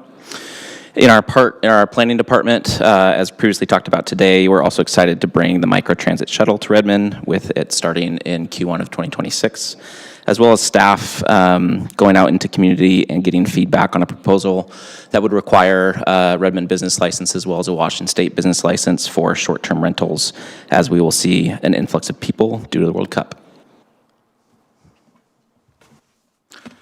One last thing, because I do work in parks, so it was previously kind of hinted at, but Derby Days for 2026 will be moved a week after World Cup, so it will be held on July 24th and 25th. Thank you, Zach and others. So to end, we wanted to share how council could get involved, which could be to promote Redmond's Ready for the World programming, to attend events like the business meeting we have tomorrow and share feedback that you hear from those events, and then share what you're hearing from constituents and have them fill out our questionnaire, or share if they're interested in volunteering or in other kinds of ways, and then be aware and help promote some of the emergency procedures and trainings that you just heard about that we'll be preparing. So with that, I'm very happy to take any questions, and might call up some of my fellow colleagues, and just wanted to again let you know, just it's been such a special project to work on at the city with all of these wonderful folks, and it's truly represented as one city. Great, thank you all so very much. Councilmember Anderson, you had a question about World Cup, so please, if you would like to ask it again. Sure, it was just about the timing. The resident asked when World Cup security would increase, or what the planned start date was of that. Deputy Director Coates, do you want to? To clarify the question, it was when will the security plans take effect? Enhanced security was what they had asked about that. When will the public start seeing increased security in the area? Well, as late as this afternoon, we're looking at a staffing model and plan for that. We know that we will be completely staffed up for the 3 or 4 weeks of the World Cup games, but you can expect to see more staffing the weekend, or at least 4 days prior to the first game on the 15th of June. So it's mostly around the dates of the events is what we were expecting? The dates of the events, but even more important, well, equally important will be the non-game days, because we're going to have a lot of visitors from out of state, out of country, that are going to be hanging out in Redmond, looking for things to do, shopping, hopefully, visiting restaurants. So there'll be a higher volume of traffic, particularly on the non-game days, because they have no reason to go to Seattle. Great, thank you. And so that's going to be 2026, just to clarify. Thank you. Thank you. Councilmember Stewart. Yeah, thank you so much to the team. This is wonderful, and I did have a chance to attend the initial kickoff meeting with the small businesses, or with the Redmond business community, and I thought a couple things. Number one, the team did an awesome job, and Chris could not be a better person to be kind of project managing all of this for us. And to Councilmember Anderson's point, actually in the room, that was safety and security, just in light of global events, was also one of the biggest concerns, in that room. So it looks like the team has come a long way with all the committees and everything, just in the planning already. I have 2 questions. The first is that ticket sales have already occurred, so what is early hotel data showing us? And then the second, and this might be a Zach question, or Deputy Director Hübner, but I'm curious about other art, legacy art that we are considering. I know the council put additional dollars in the budget this year for asphalt art, and I think the intent was hopefully to be able to bring on some new art that would be a part of that, welcoming the world to Redmond. I did take a look. Bellevue also got a briefing tonight. Their World Cup plans. It looks like they're going to be getting a mural in the Bell Red neighborhood, and a series of utility box wraps are going to be happening. So we'll be curious to hear about any other art that we should be expecting. Okay, well, I'll take the first one. Jackie, did you want to come up and provide some additional information? From what I'll share around visitors and tickets, actually tickets have not quite opened yet. There's several rounds that they go through for being able to purchase tickets. So I just want to say right now, I've been getting a lot of emails around saying you can buy your right to buy. So they're in some of those right now, and then you can, there was packages for buying for whole amounts, but tickets, which we are asked about, are not quite available yet for single games, but you can buy the right to buy right now. And then in terms of the hotels, I'll let Jackie answer that one.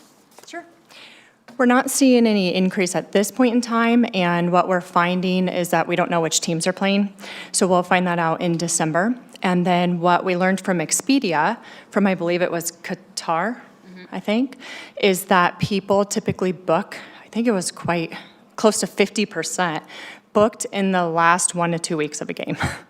So we're trying to figure out what that means for us.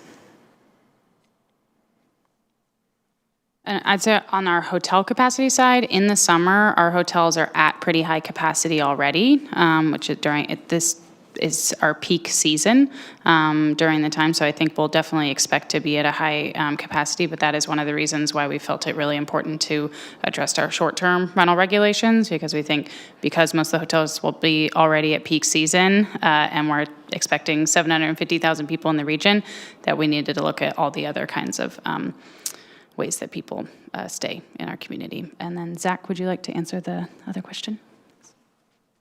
Yeah, Councilmember, thanks for the question. So the World Cup Legacy Art Project in Downtown Park will take the full $75,000 that was allocated for the World Cup budget. It is highly unlikely that we will have the other asphalt art in place for World Cup by June or July of next year. As we've gone to council, we are currently in the process of updating our public art master plan. That should be finalized in Q1 of 2026. And so there still will give us some time to work on that. I don't know if, at this stage in October, if I can say for sure that that will be implemented by World Cup of 2026. But it's still on the work plan. Right, next I have Councilmember Nueva Camina and then Council President Kritzer. Thank you. My question is regarding human trafficking and the messaging that we're going to be having around that. So that might be both Deputy Chief Coates as well as communications. Going back as soon as we started even having the conversation about World Cup. I got to in a public area. We were talking about the Sonics, and everybody was excited about the possibility. It was a conversation with Commissioner Beth Knox, and immediately following in a line of questions, I got to then ask, as everybody was high on the idea of the Sonics coming back, I got to be the one to bring in regards to the World Cup. How are we going to address human trafficking, knowing that that is a significant issue with most other large sporting events of this scale? So my question is around how are we already thinking about getting in front of this and already knowing that this is a known element that to expect? Are we planning on doing communication to get ahead of it? Like, hey, this is who we are as Redmond, and this is what we aren't like to handle it offensively rather than defensively. And most people, because of how sophisticated human trafficking has gotten and also lack of situational awareness, on myself included sometimes, are we doing training that is going to also speak to empowering our residents, empowering our businesses to actually speak up, and also to identify the more sophisticated nuances of human trafficking?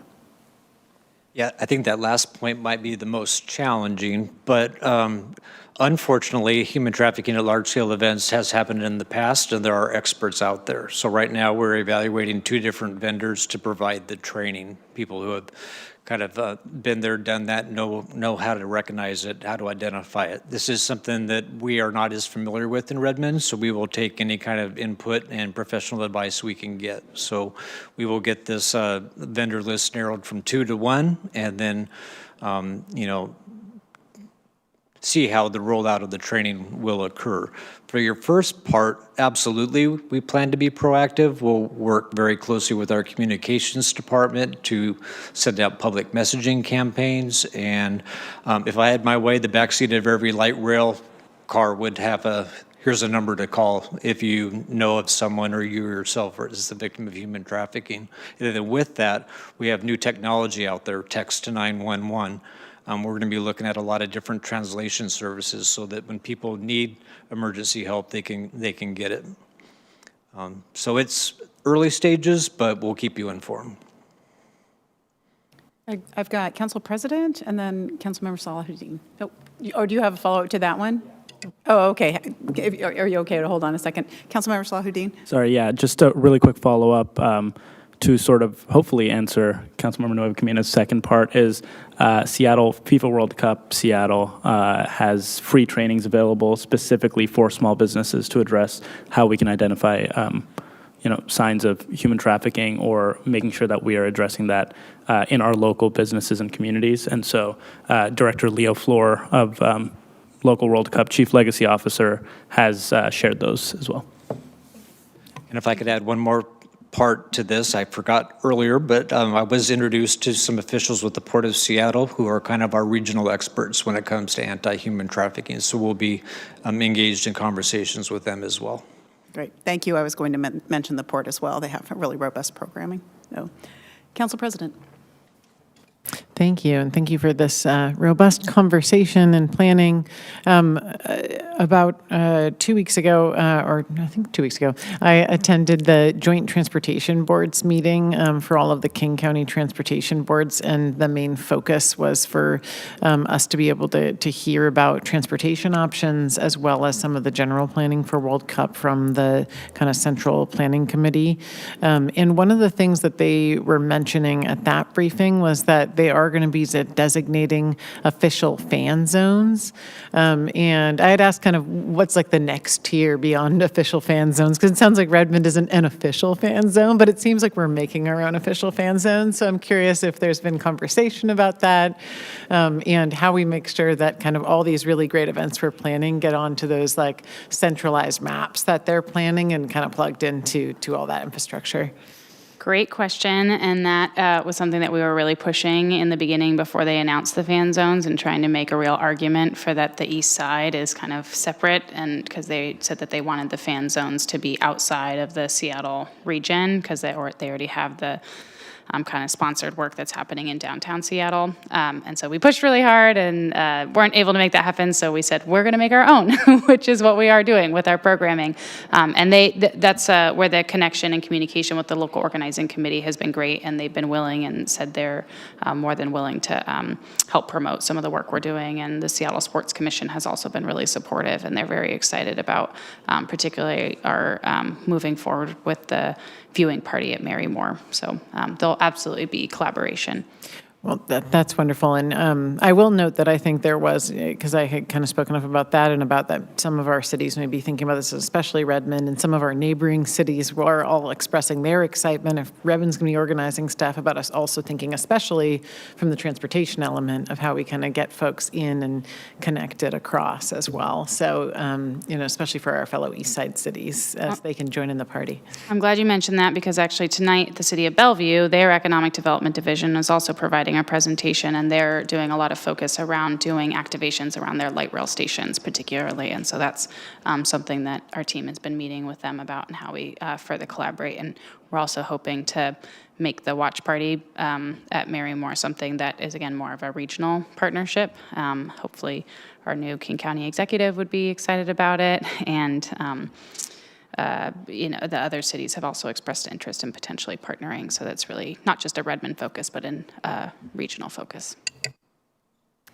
Council Vice President. Thank you. I've already been reached out to by a couple of organizations that, as you mentioned, our summer months are most booked hotel-wise. And I've already been reached out by a couple of organizations who have moved to set aside blocks of rooms and are unable to get blocks of rooms because the hotels are holding rooms and waiting for World Cup. So, who can I put them in touch with? And how can we ensure that the impact on our organizations that are generally hosting events throughout the summer aren't negatively impacted and seeing those kinds of disturbances in their normal planning that they would have had in prior years? I think to answer the last part first, I think we can expect it's not going to be normal, which is why we're doing such preparation. This is a large amount of visitors, and it is definitely a disruption to the regular activities that we have in our region.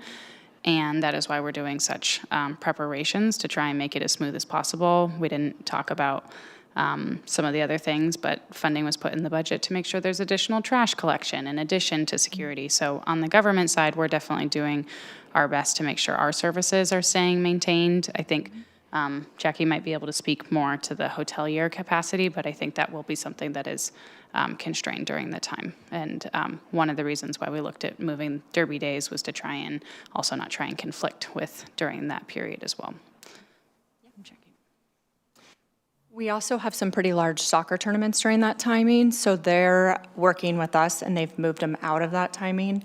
So our hoteliers are trying to figure out what that looks like. The TPA organization, One Redmond, we're working with them to figure out, they typically help with the room blocks. So if you do need to direct someone, you can certainly send them to Philly and I, and we can help guide them. It probably won't be us that helps them, but we can try to find someone that can. Thank you. Yeah. Councilmember Salahuddin? Thank you. I have a communications question specific to Redmond is Ready for the World.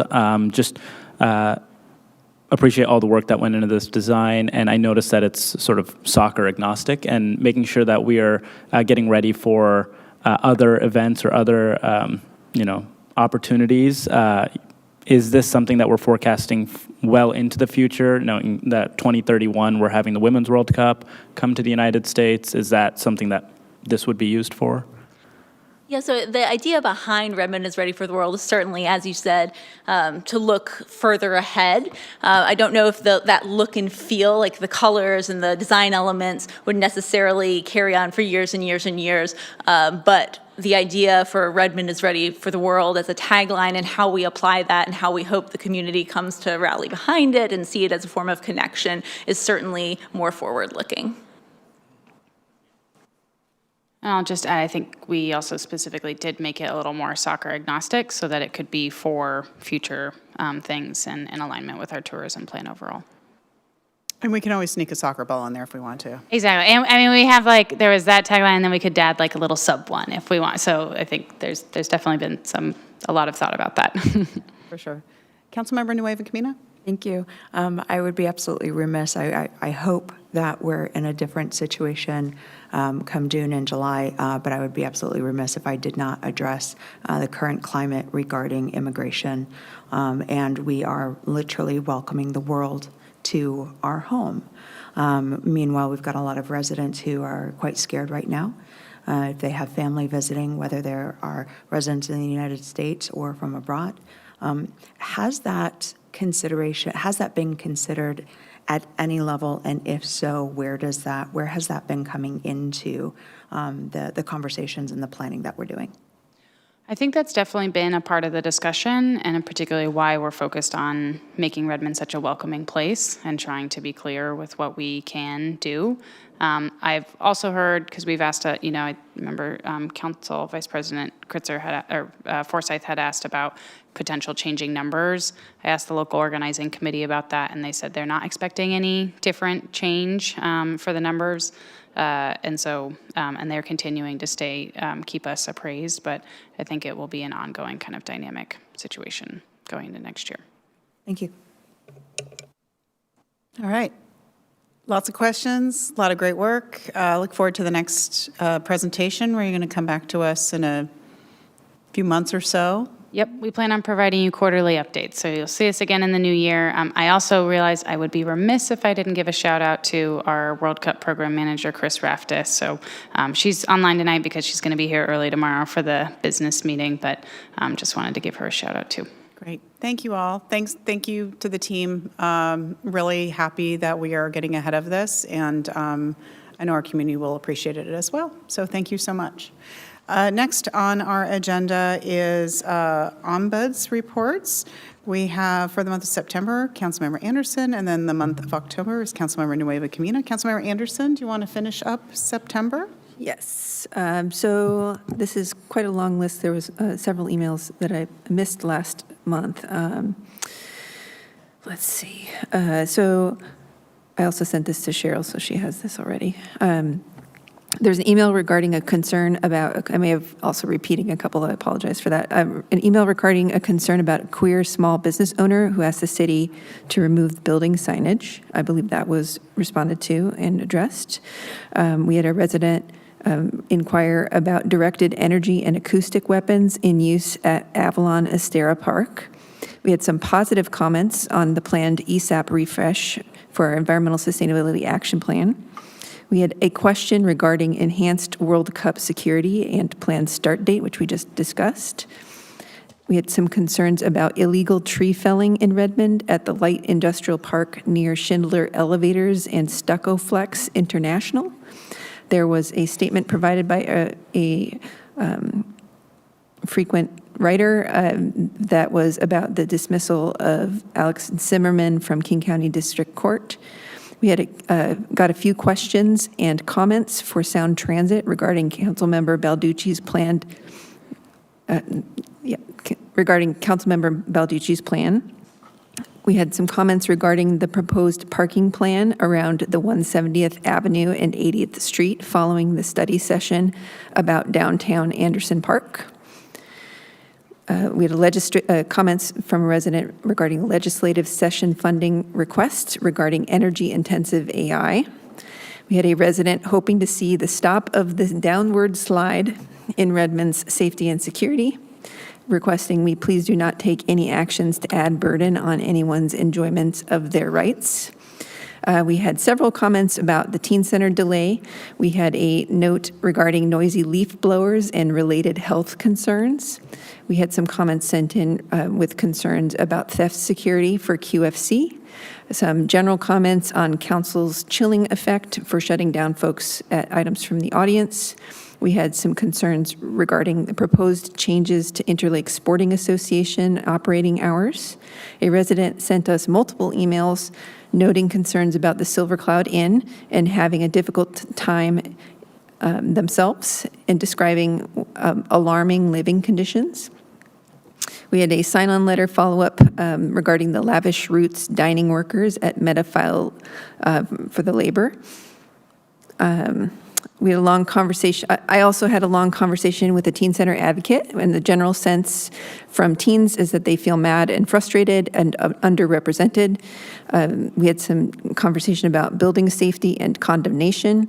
We had the general impression of focus groups was terrible, and an interest in a renovation option with restoration to original condition, as well as a question for following up with the city attorney regarding roof safety, which I will email in for follow-up. Thank you. Great, thank you. That was a list. It was. Councilmember Nueva Camina. Well, thankfully, October is just getting underway, and I don't have as much to report out on. We did get several emails from community members stating their disappointment in our local Fred Meyer that's going to be closing. Unfortunately, this is not something that is within council nor the city's control. However, we do understand the frustration with that. I had also a couple of emails come in regarding the recent Plymouth Housing groundbreaking ceremony that are in support of that, and that they are proud to call Redmond their hometown.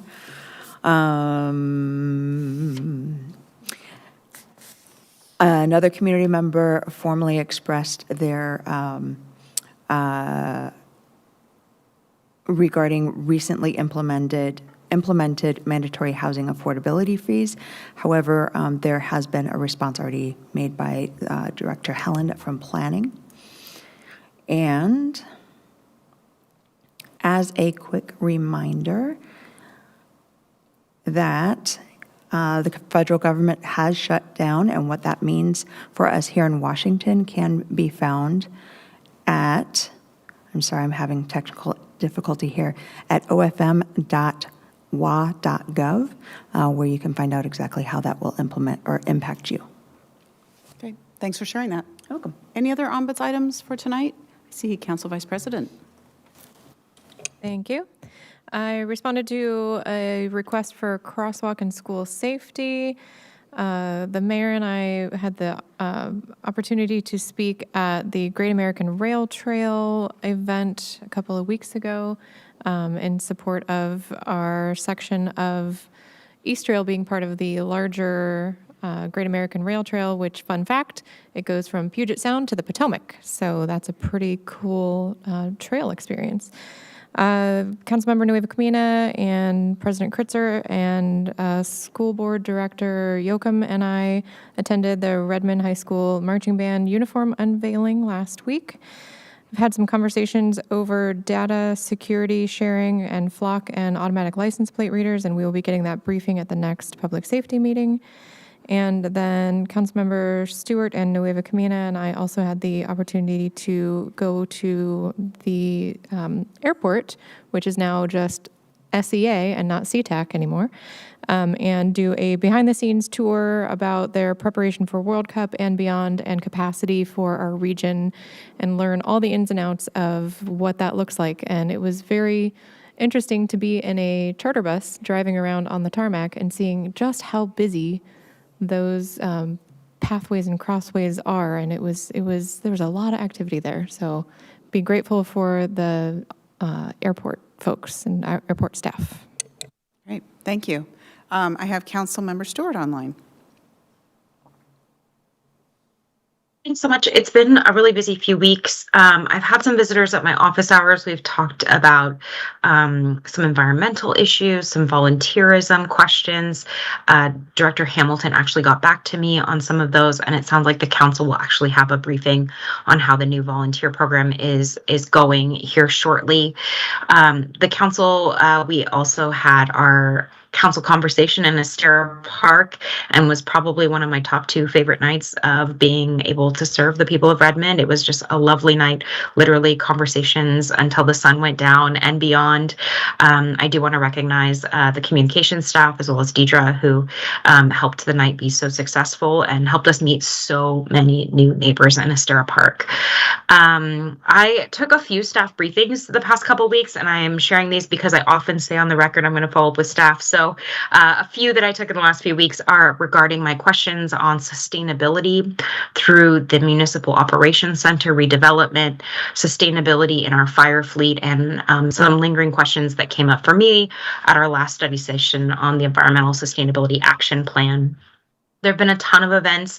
I represented Redmond at events for both Bellwether Housing and Plymouth Housing, and attended the groundbreaking for Plymouth Housing along with Mayor Burney and Council President Kritzer. I also represented Redmond and the Association of Washington Cities along with Amy Tsai, our Chief Policy Advisor, at a celebration in honor of the Recycling Reform Act being adopted during the last legislative session. And I attended a couple of Move Redmond events. I'm specifically mentioning these because at the walk and talk last week, one of the big topics of conversation was a topic that came up earlier today in committee with the council regarding the proliferation of very heavy duty and very fast electronic bicycles and motorcycles, and particularly how they are so popular among youth in Redmond. We were able to talk with staff at that walk and talk program about some of the efforts going on right now to help educate everyone and also make sure that we're going to be on a path toward keeping everyone safe. There is some work to do, perhaps even legislatively. We cut the ribbon on a brand new business in Southeast Redmond that's already a smashing success. Really excited for them. And we actually haven't had a business meeting since the Downtown Redmond Art Walk. So once again, just wanted to thank all of our wonderful staff in the Arts Commission for their work on that. Thanks. Thank you. Any other ombuds items? Council President, sorry. Yeah, thank you. Well, many of my fellow council members covered events that we attended together. I'll just do a reflection on a few of them, and then also note some of the other ombuds items that I've been covering over the last several weeks. I think council conversations, I'll just say it was really wonderful to be in Estera Park and in the Overlake neighborhood. A lot of people who were just coming through the park and then happened upon their council members. One of the things that was really wonderful is that the owner of Pizza Poggio, which is based in the kind of middle of Estera Park, was there, and we had ice cream available for the public to be able to access through that business, and just had a really wonderful conversation at my table with a variety of residents thinking about how we could better activate our newest park, and a lot of interest from that business owner and other residents to kind of work together to be able to think about different ways that we could be bringing more people into the park and engaging, and then therefore supporting the local businesses. So that was a really good good conversation. We also had a great conversation, Councilmember Fields and I, at one of the tables with some of our immigrant-serving community-based organizations about more that our city can do to be able to support our residents at this time, and really good discussion there. I was reached out recently by a Girl Scout troop that is looking to be able to engage with some city leadership and learn about the city. So excited to be able to go engage with them. Had some discussions with some residents recently, following up on Downtown Redmond Art Walk and some of our other opportunities around art in the area, to be able to discuss more opportunities for public art and a lot of excitement about what else we could do. Also had quite a bit of discussion and back and forth with folks around the old Firehouse Teen Center and attended the stakeholder group meeting most recently. And as a couple others noted, also really fun to join with our high school band to do that celebration, as well as the opening for Kamaria Coffee. And thanks to Councilmember Salahuddin for making sure we all got that invitation as well. That was really fun, and there was an amazing dance performance in addition to delicious coffee. So that was really great to celebrate our newest coffee shop there. It was really wonderful to join Mayor Bernie this last weekend for the Feed the Need Hope Link food drive. And I'll just say it was so awesome to see. We had city volunteers and city staff and city leadership out there, and almost every person who walked into QFC stopped, talked to us, and so many people came out just with an incredibly generous amount of contributions. I'm sure the mayor can give us the updates on the final stats, but it was just really cool to see what a generous community we have, and it's really a wonderful place to live, and wonderful to have followed that up right after we celebrated the groundbreaking of the future of new units of affordable housing in our city. As Councilmember Stewart noted around Move Redmond, I just want to thank them. I was able to participate in the Week Without Driving. I think several of my colleagues were also doing that as well, and it was a really eye-opening experience, as usual, to try to commit and to see the different ways in which we can live a lower carbon lifestyle, as well as some of the challenges if you really want to be able to commit to not using a car, or for those who may not have cars, to be able to think about what we really need to do to make that multimodal lifestyle accessible. And then I think that's all that I had. So thanks so much. Great, thank you so much. Any other ombuds items? I'm going to go to Councilmember Fields and then Councilmember Nueva Camino. Yeah, after the Old Firehouse stakeholder meeting, I was invited and met some of the stakeholders, youth stakeholders, and some other residents and a former employee briefly in front of the Old Firehouse. And the stakeholders, youth stakeholders, as we heard earlier tonight, said to me that, again, and I voiced this at our study session last week, that the process that we were using was not really taking shape from a envisioning perspective. It was more about, what's in our way and what kind of feasibility and viability do we have to deal with. So we've not really given that opportunity in the stakeholder group to say, here's our dream, here's our desires, here's what we want in our community. They also reiterated the intimidation they felt by the process, being outnumbered by former council members, staffers, et cetera, et cetera. So I brought that to our stakeholder meeting. I promised that I would bring that to our stakeholder meeting today, and I did. It was met with sort of a mixed reaction. I felt like there was some promise there that we would try to reshape our direction on that stakeholder committee and maybe make some corrections, but in all honesty, I'm not sure that it was met all that well. So I promised I would bring that to the stakeholder group. I did. We'll see what happens. Councilmember Nueva Camino. Thank you. Recently, I was able to have it perfectly segued because around the teen center and in the spirit of visioning and looking at what's possible. So I reached out and I had some conversations with the board members at the garage down in Issaquah to learn more about how they're set up, how they're servicing their teens, what demographics are they, what are things that they wish that they had, what are the things that the feedback that they're getting, and also to set up a tour. And I'll let the rest of the council know when we're able to get that done. If you're interested, please let me know. I participated in Week Without Driving last week, partially. And the program was actually launched originally in our state and now is a nationwide event. And it was so that those that typically do drive have a level of awareness about the challenges non-drivers face to inspire more accessible communities as we're planning for the future. And of course, it's very difficult, as when my youngest was under 18 and not driving, and my eldest is 29, there was a lot of years where, as a single parent, I needed to be have access to cars, and it was no, because of medical or school or whatever. So this year, now that I have some more bandwidth, I was able to participate more in Week Without Driving, having that privilege or necessity of the car. Also, just a real quick plug, being on the Parks Commission, or the Parks Committee, the annual Green Redmond Day planting event that is being held at Idlewood Beach Park by the Green Redmond Partnership on October 25th. They're going to be doing some plantings down there to kick off planting season, and I'm very happy to announce that it's completely full already.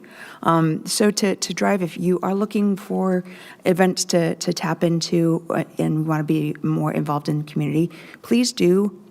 For our listening public, please do check out our website so that you can see what fun events. I think that there's pancakes, flapjacks, and flannels coming up. So just keep an eye on the website.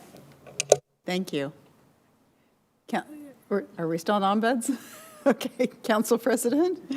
I just wanted to clarify from my perspective a little bit, since I think Councilmember Fields did some recap about our subcommittee meeting, but just so that the rest of the council's aware, I'd say two big topics were discussed. One was how at future stakeholder meetings, we could make sure that there is the opportunity to, for the stakeholders to be able to do some visioning that could then inform some of the direction they might give us on renovate or rebuild, since really understanding where would that lead to and what is kind of the vision that we're going towards would be really important. And I think that was what we ultimately came to. We'll see how it goes in terms of the facilitators' approach to that. But I appreciate Councilmember Fields bringing up that piece in our discussion today, and we kind of brainstormed around how could we integrate that and make sure. I think one of the big goals is making sure that we can get a really rich recommendation coming back to council that brings together the perspectives from our community members, so that way we can make a really good decision on that. And then I think secondly, one of the big things that's come up in the stakeholder groups that we have discussed is the interest in being able to specify, should they choose the rebuild option, to be able to have the understanding that they could say we want to rebuild on the current location versus somewhere else, and that has been like a topic of discussion. So I think that will be coming back to the stakeholders as well. And I'd say the other topic that I've been hearing in the stakeholder group that I think we'll be coming back to as well is just making sure that we've been hearing a lot from teens about wanting to make sure that it remains a dedicated teen space for teens by teens. And that's something that I'm taking away from listening to the conversations. Thanks. Thank you. Council Vice President? Apologies, very quickly. I remembered two more. I responded to an email from two residents that emailed us about protecting our insects by leaving debris and leaves intact. And I was able to inform them of our already standing initiative to do so, especially in our public parks. And I would encourage our neighbors to do the same in leaving their leaves and let those decay naturally over time. And then I also participated in Week Without Driving. This was my, I don't know, 5th, 6th, however long it's been going on, year participating. And it's always fun and insightful, and I got to participate from Spokane and taking their public transit. Very cool. I will follow up with one thing that was mentioned. We did have the Feed the Need on Saturday, and I want to thank our community. We were able to bring in 3,826 pounds of food and goods for our community. Over $1,000 was also donated. Hopeling said it was one of the largest one-day collections in recent events, so really feel very appreciative. And I wanted to share that we had so many people that helped us out that day. We had our RIPAC volunteers who filled out to support us throughout the day, including the president. They were just amazing. We also had many commissioners that joined us from Parks and Trails and Rec, from Planning, from Human Services and Arts, so just a wide variety of many of our community members that joined us. We also had many staff members that joined us as well,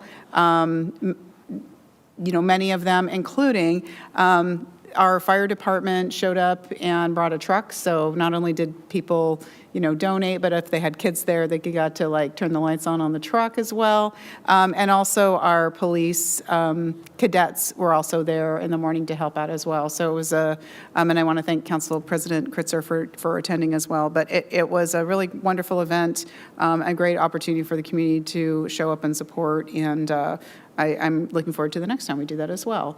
And QFC was amazing and helped us restock the shelves after it was over. So I really appreciate all of that. But I do really thank the community for stepping up. As has been mentioned, there's a large number of community members that really need something like Hope Link, which is kind of a grocery store kind of food bank. We have a lot of they carry a lot of items that are specific to different cultures so that people can find what they need. They've had a 24% increase over the last year in people who are using their services in that.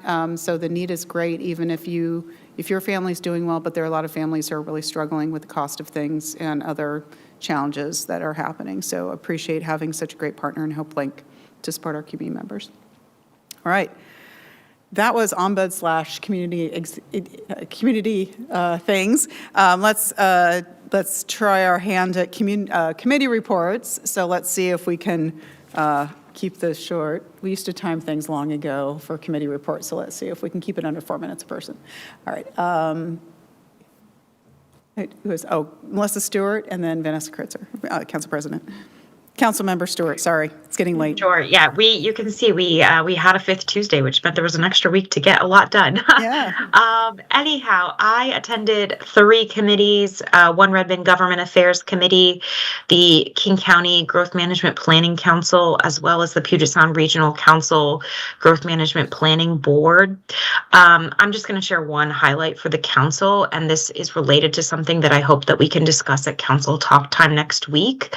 As I had previously shared with the council, the Sound Cities Association is running their process right now to collect applications to serve on regional boards and committees.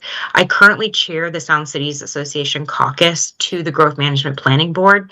And on Thursday, we learned that the committee that the Puget Sound Regional Council has put together to kind of reevaluate how representation is currently working on both policy boards, growth management, as well as transportation. There is a recommendation on the table to actually give permanent seats to any jurisdiction over 80,000 residents, meaning the recommendation as it was currently offered on Thursday is that Redmond next year would have a permanent seat on both the Growth Management Planning Board and the the Transportation Policy Board. separate from the Sound Cities Association. I will tell you that there is additional conversation going on because this does displace our Sound Cities Association seats and has particular impact on our smaller cities, many of whom do currently participate in the caucus. So there is some additional conversation to have, but wanted to give the council a heads up that it's very likely that our city next year will have permanent seats on these boards. And I am hoping that next week at our council talk time, we can actually talk a little bit about what are some of the priority committees that Team Redmond would like to apply to next year and just make sure we have coverage. I know Amy Sy in particular has had some recommendations for us over the next couple of years. So just looking forward to that conversation more with my colleagues next week. Thanks so much. Thank you. Council President Kritzer? Yeah, thank you. I will give some brief updates since I've attended a lot of different meetings in the last couple weeks.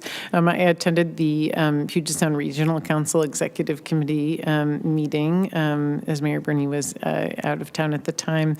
And we had a couple different things. One, we did quite a few certifications for comprehensive plans, including conditional certifications for the comprehensive plans for Snoqualmie and Kitsap County. We also had a longer presentation around regional transportation planning and looked at some different scenarios that they're considering in terms of addressing the revenue gaps that would be needed to be able to address the transportation needs for our region. I also am serving on a subcommittee to create both a state legislative agenda, and for the first time, we're going to create a federal legislative agenda for the Eastside Transportation Partnership. And we'll be looking at drafts of those this Friday at ETP's meeting, but we had the subcommittee meeting to work on drafting some of those. And thanks to Amy Sy for also joining in to help with that. I'm also serving on a state legislative subcommittee for the Sound Cities Association for their state legislative agenda. And we've had one meeting so far that I was able to attend and are going to be looking at updating some of the priorities there. SCA, as I think was noted in a past meeting this year, is going to be not only creating a state legislative agenda, but also looking at creating a county agenda, which is an agenda that SCA may use to advocate to the county on things that are important to the SCA cities. That'll be a very interesting subcommittee, and we'll be revisiting the recommendations at the actual SCA board meeting in the upcoming time.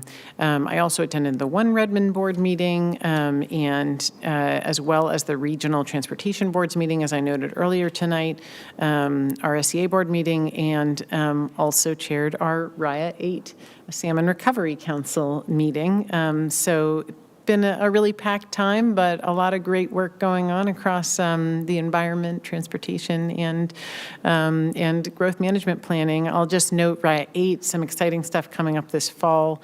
I don't have the date offhand, but we're going to have a celebration of 25 years of salmon recovery that's going to be happening this fall, which is when the RIAs were formed and our lead entities and our kind of current structure that we use to be able to allocate state funds with really locally directed priorities. So excited for that, and I'll definitely let the council and community know about that to be able to join in. And in the meanwhile, want to put in a plug, look up Salmon Season, SEESON, if you want to find a map that shows you where to see salmon right now during this exciting time of the fall. Great, thank you. Other committee reports? Councilmember Nueva Camino. Thank you. And Council President, it was wonderful. I'm getting to be in Issaquah for Salmon Days and talk about the importance of Redmond keeping a clean watershed for those fish to return back to the hatchery as they come through the Sammamish River, through Lake Sammamish, and then on through Issaquah Creek. So wonderful continuing to build that community. Last week I attended our disability board as usual, is a short and sweet meeting. In addition to our regular business, there was a conversation around when or if to make exceptions. This was in something that was particular, but then the conversation expanded to where and if, again, we would be making exceptions as we move forward. Other than that, it was very nice, quick, easy, making sure that group of folks get taken care of. Great, thank you. Any other committee meetings for this evening?